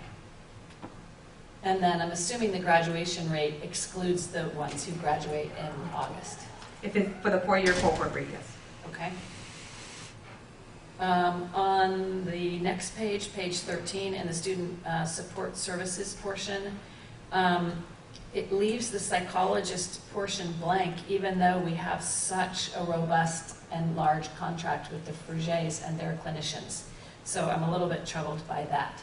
I think it comes down to the fact that they're not employed by us. It's a contract relationship, and this is full-time equivalency. So we can't claim them as a full-time equivalent because we don't pay them. They're not on our payroll. Okay, and so there's no place that we can reflect in the school accountability report card that we have psychological services, they're just contracted out? I mean, it would be the same with janitorial. Yeah. It looks like we have no janitorial, but we do. I could add an asterisk for that as well. Could you do that? Yeah, that would be good. Because we have far more contracted psychological services than any school has in an FTE. Right. Right? If we just think about what we know we have. On the salary page, which is the next page, is that excluding the COLA stipend, or you include the COLA stipend in that? I am not sure, Mr. Wayne. So you have a school site, average teacher salary at our site at $64,006. This is without the COLA stipend. Without, yeah, it's just their salary. Okay, again, can we asterisk that, please, to note that teachers receive a $12,000 cost of living stipend? I didn't understand why our column was not in the chart below that, but I assume that's just the way the state wants that. Exactly. Those are my comments. Are there any other comments or questions on that? So, as usual, you don't make one error. You do this so well. I try to find the discrepancies. All right, good work, Ms. Velarde. So, if there are no other questions, I'd like a motion, please, to approve the SARC for this year. I'll make the motion to approve the SARC. Okay. All right, Esther and Maricela, all in favor? Aye. Aye. Jess? Aye. Okay. We have a contract with the management center. The fiscal impact of this is $18,800. It's a contract for a 2-day training for 30 managers and leaders at MWA. Any questions on this? Okay. So when is the training going to occur? First one will happen in February, later this month. The second one is TBD. And then we hope to engage this same group in some training with the larger staff in August. Okay. All of them in total are 19,000, or just the first one in February, 19,000? February and March February together are 18,800. Okay. Will you be incorporating the findings from the strategic planning group in any of these trainings? We can ask them to. The group that's doing this work with the foundation, and they have modules that they go through, and they can be responsive to things that we talked about. But the larger picture of why we asked them to do it is in response to the feedback we've gotten over the last couple of years around just supervision. Yes, just supervision and capacity building. Okay, any other questions about that? Do I have a motion to accept the contract with the management center? I'll make a motion. Maricela moves. Do I have a second? I'll second. Margaret seconds. All in favor? Aye. Aye. Jess? Aye. Aye. Okay. All right, next is the WASC self-study. So this is excellent work by the whole community. It took months and months. And, you know, Alton spent a ton of time on it. Esther and I spent some time on it. But the person who just really spent extraordinary amounts of time on this is Liz Martinez. And we owe her a huge debt of gratitude because this is just really I have a variety of typographical things throughout, and I will not go through the Can we just like typographical type them things. up and like send them? Yeah, we'll just Yeah, email I'm them. gonna sit with Liz to go through Perfect. my typos with her, but any that you have, Okay, I'll send it to yeah, you. yeah. pass them Send along, them to you? and we'll Okay. sit down and we'll go through We'll do page by that. page for the typos. Good. For things that are not actually typos, but questions or things to note, that's what we want to focus on now. So if you have any of those, I know we went through, I think the self-reflection in this process is awesome, and I know you are, Angel already mentioned, like, we don't have a clear instructional philosophy that came out. I loved reading it. I thought it was great. So I guess my biggest question is, what are the next steps coming from this? I know WASC is like a whole, getting They're this, coming. but in terms of us now having reflected on this, what do we want to make of it? How do we prioritize all the different things that came out of this work, and what will that look like going forward? Yeah, so we will turn over this report in short order to the visiting committee, hopefully by end of day tomorrow, so. I know. And then they will review that before they come visit us, and then they'll spend about 3 days with us, going into classrooms and looking at different elements to essentially, I don't know if compare is the right word, Yeah. but to verify that, and then they provide us with either a list of findings or a list of findings or recommendations for us on next steps after they've spent some time and read the report. And then we would take that feedback back and think about how do we modify our action plan, which is now our LCAP, to make sure that we're making progress on some of the areas that we've mutually found to be areas of growth for us. There's a site-based WASC leadership team that will meet, and we usually meet annually, and so I'm sure that group will make some recommendations or have some discussions, and that will inform any changes we make for next year, because we'll adopt the plan, the new WASC plan, action plan, but there'll be things we have to sort of figure out how we want them embedded in the budget for next year and programmatic things. So that still can happen this spring. So I think I asked this question, will it be available to us, or is it already available somewhere that? the WASC report? Yes. Well, was part of your packet. Was it? Yeah, it's like 100 pages. Yeah, I opened the thing and saw Believe me, 200 I read every pages word to of read. it. So You wanted to go. I know. I have one other question. Yeah. I have like 4 questions. Mine is quick. Mine is just, it's not like a typographical, but on page 84, we talk about the strengths and areas of growth for our standards-based, or our instruction, basically. And our first bullet point is teacher capacity of our teachers, and I just wasn't sure what that meant. Okay, Page 84. 84, teacher capacity of our teachers. I don't know if it's our typo. Yeah, I just. Capacity of our teachers. Okay, got it. That was I a just, typo. okay. I was like, I don't know if it's a typo or I just don't understand what Our we mean. teachers were at WASC capacity. Do you have other, or is that it? So That was it. part of what I shared with Alicia was that chapter 3 was almost exclusively, it was exclusively written by our community. I did my best, obviously not 100%, to catch these types of things throughout the report, but it really was intended for us to not be the writers in that paragraph, so I'll make sure. Yeah, no, I just wanted to make sure if there was some particular meaning behind it or whether it was just a I typo. will, but what I can do is circle back with the writer and Cool. just double check. Right, Yeah. thank you. 82? The part where achievement. 84. I'll send it to you over email. In this meeting. Okay, You that's fine. you can send the page, that's fine, yeah, we don't want to miss Okay, achievement. Go ahead, what are your questions, do you have questions that are not I had a typos? comment that 3 of the major items we discussed today were recommendations from the last time WASC was here. Yes. Gate, clubs. We didn't have any clubs. They said, where are your clubs? We have clubs now, and students are reporting on it. We didn't have a gate program. We've got a beautiful report on the gate program.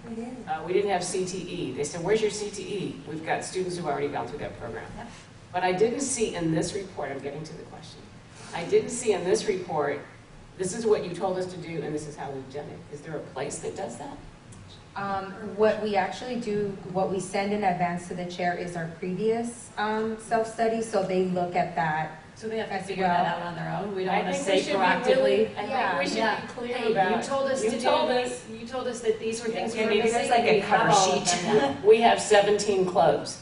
Deal with it. Yeah, I think we should find a way to chapter insert that those whole bunch direct of things. kids in gate. Yeah, This I is mean, what we we could did. either insert them here, or we can also, I think it like, should be a that's, standalone page.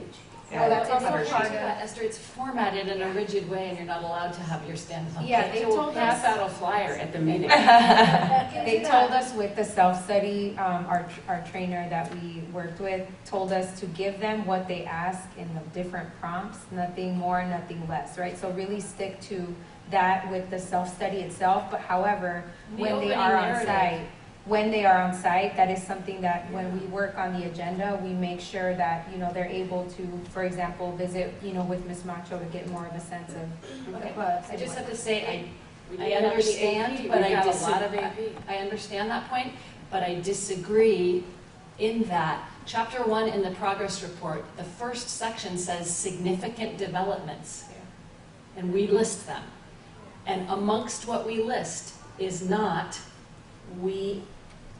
between now and the last WAS cycle, we added GATE, we added myriad clubs at middle and upper school levels, and we added a CTE pathway. That's what I'm missing. So I think that is definitely a significant development, and we should just insert 3 sentences on that. I don't think There that's you what go. that, I don't think that section is what that's for. I do know CTE is in there somewhere. Yeah, it was referenced, but I hear the point that I don't think it's aggregated. Yes, Yes, yes. yes, I hear that too. Okay, right. Okay. I'm just saying.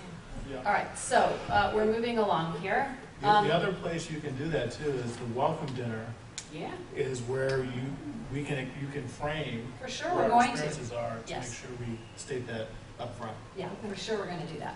At the welcome dinner, they get wine. Yeah. Okay, I have a couple of quick other items here. On page 6, this is where you have the leadership structure.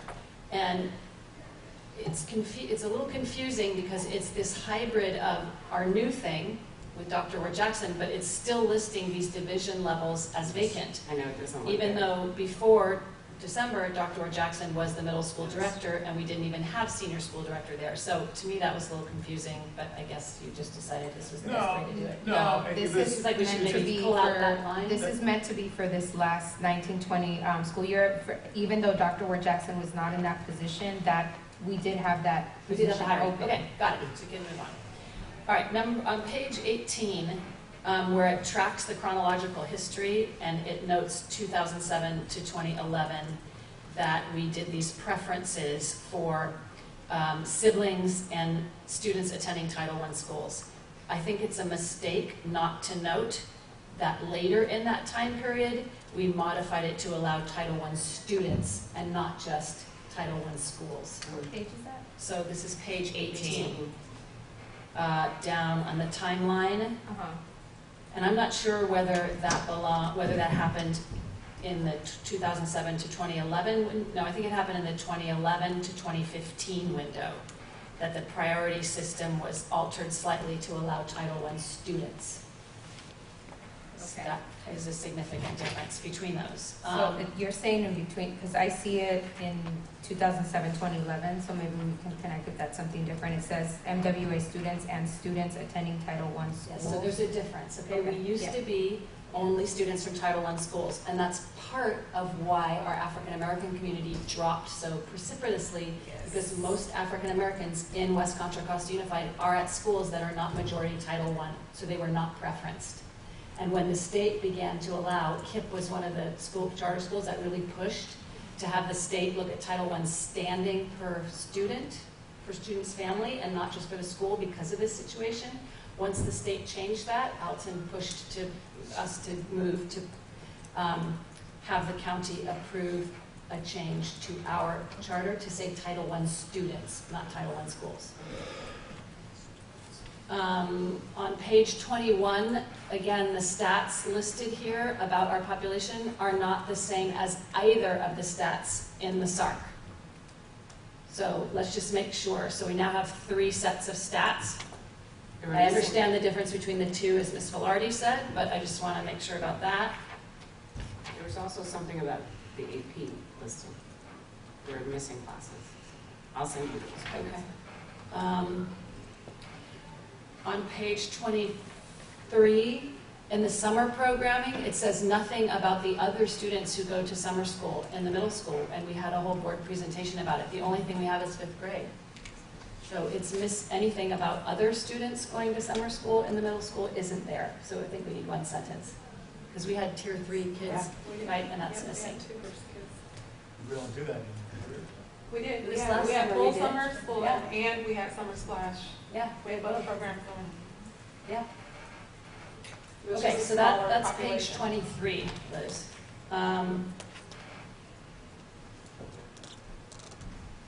On page 26, where it says MWA has increased its scores in the area of low violence and overall substance abuse, I might change increase to improve, because at first I didn't know whether that meant we were worse or better. Okay.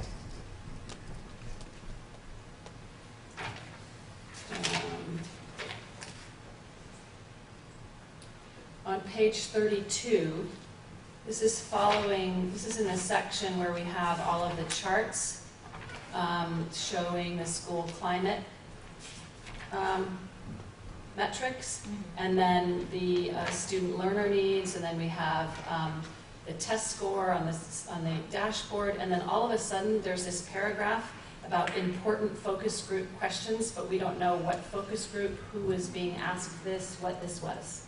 This is just copy text of what we sent the focus groups to use as guiding questions, so that will be removed from that section.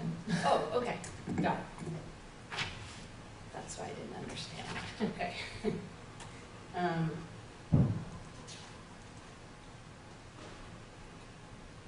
So on page 36, it talks about the upper school director position. That's being vacant, but that's, we already addressed that. On page 41, on the 3rd paragraph, it talks about culture and climate issues in this narrative, but it doesn't say anything about the fact that the board formed a culture and climate committee in response.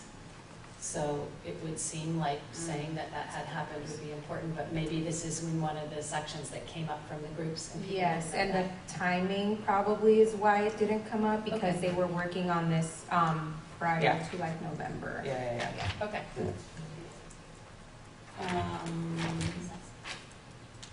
So on page 51, there is text that is absolutely identical to text that is on page 54.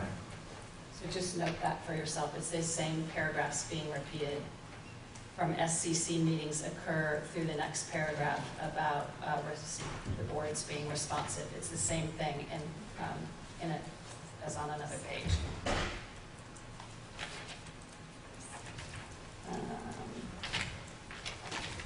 I think the rest are all just typos, so let me just make sure.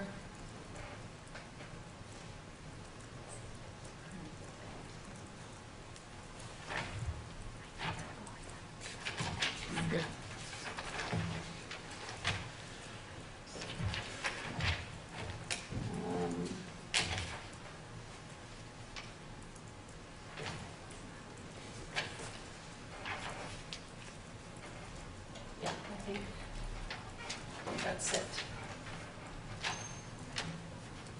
Okay, does anybody else have any content issues?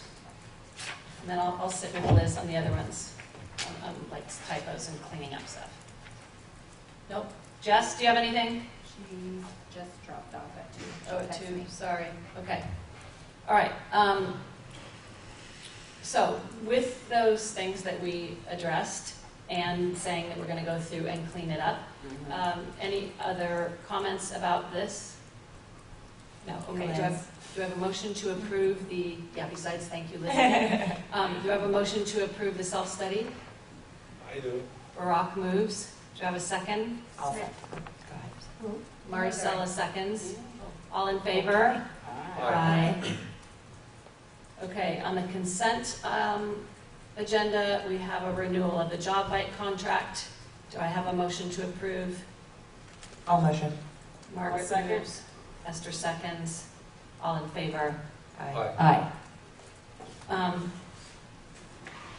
I just want to, again, praise the work that the community did on the WASP report. Yeah. Just super impressed with how authentically we do this and how much it actually does inform our work and our continuous improvement. So thank you, everybody, for that. And please pass the board thanks on to the greater community. When we learned that there's going to be a very important BASI event that would have overlapped with our board meeting on the 19th, we're going to switch which board meeting is done in the evening. Yay. All right, so the March board meeting is going to revert to the normal time, 10:30 to 2.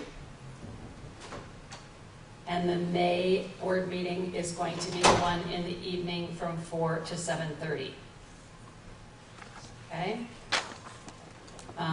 I'll remind everyone that we have the book to read, still for March. We're not moving the book away from that. Oh. And please note that Alton has now sent the study questions, the book group questions, book's really good. right? Yes. So, so you have the questions ahead of time. Did you read it already? Not yet, but Not good, because now you have the questions before you can read it. so I that's started. good. Okay. Yeah, it's not like nighttime reading. No, but it's important reading. So, any comments from any other board members? Where do we get The book, you should already have the book. Oh, but maybe Miss Navarro missed the December meeting when her son was ill. And so you might not have the book yet. Just pick it up from Liz. Okay? Okay. We sort of, our audience dwindled away, but here we are. Anyway, thank you so much, everybody, for your engagement and for your time, and thanks to our leadership. Thank you. And again, welcome, Angel. Thank you. Yeah. Good. Okay? I We'll guess see the you, appreciations for the associated student. Yes, they were amazing job. excellent. Yeah. And Really teachers impressive. support them, or the advisors. So You should write an email. Just send an email to Liz that thanks them Okay. personally from you, and Okay. she'll forward it to the advisor in there. Okay. I think it I'll would do be that. meaningful for them to Okay. hear from an individual board member who Yeah. isn't me. I'm talking to them all the time, Okay. right? And so it would be good for them to Okay. hear from you. You've a lot more things to do. Yes. All right. Great. Thank you, everyone. Good meeting. Really tangible growth. Yeah, seriously. And you have to turn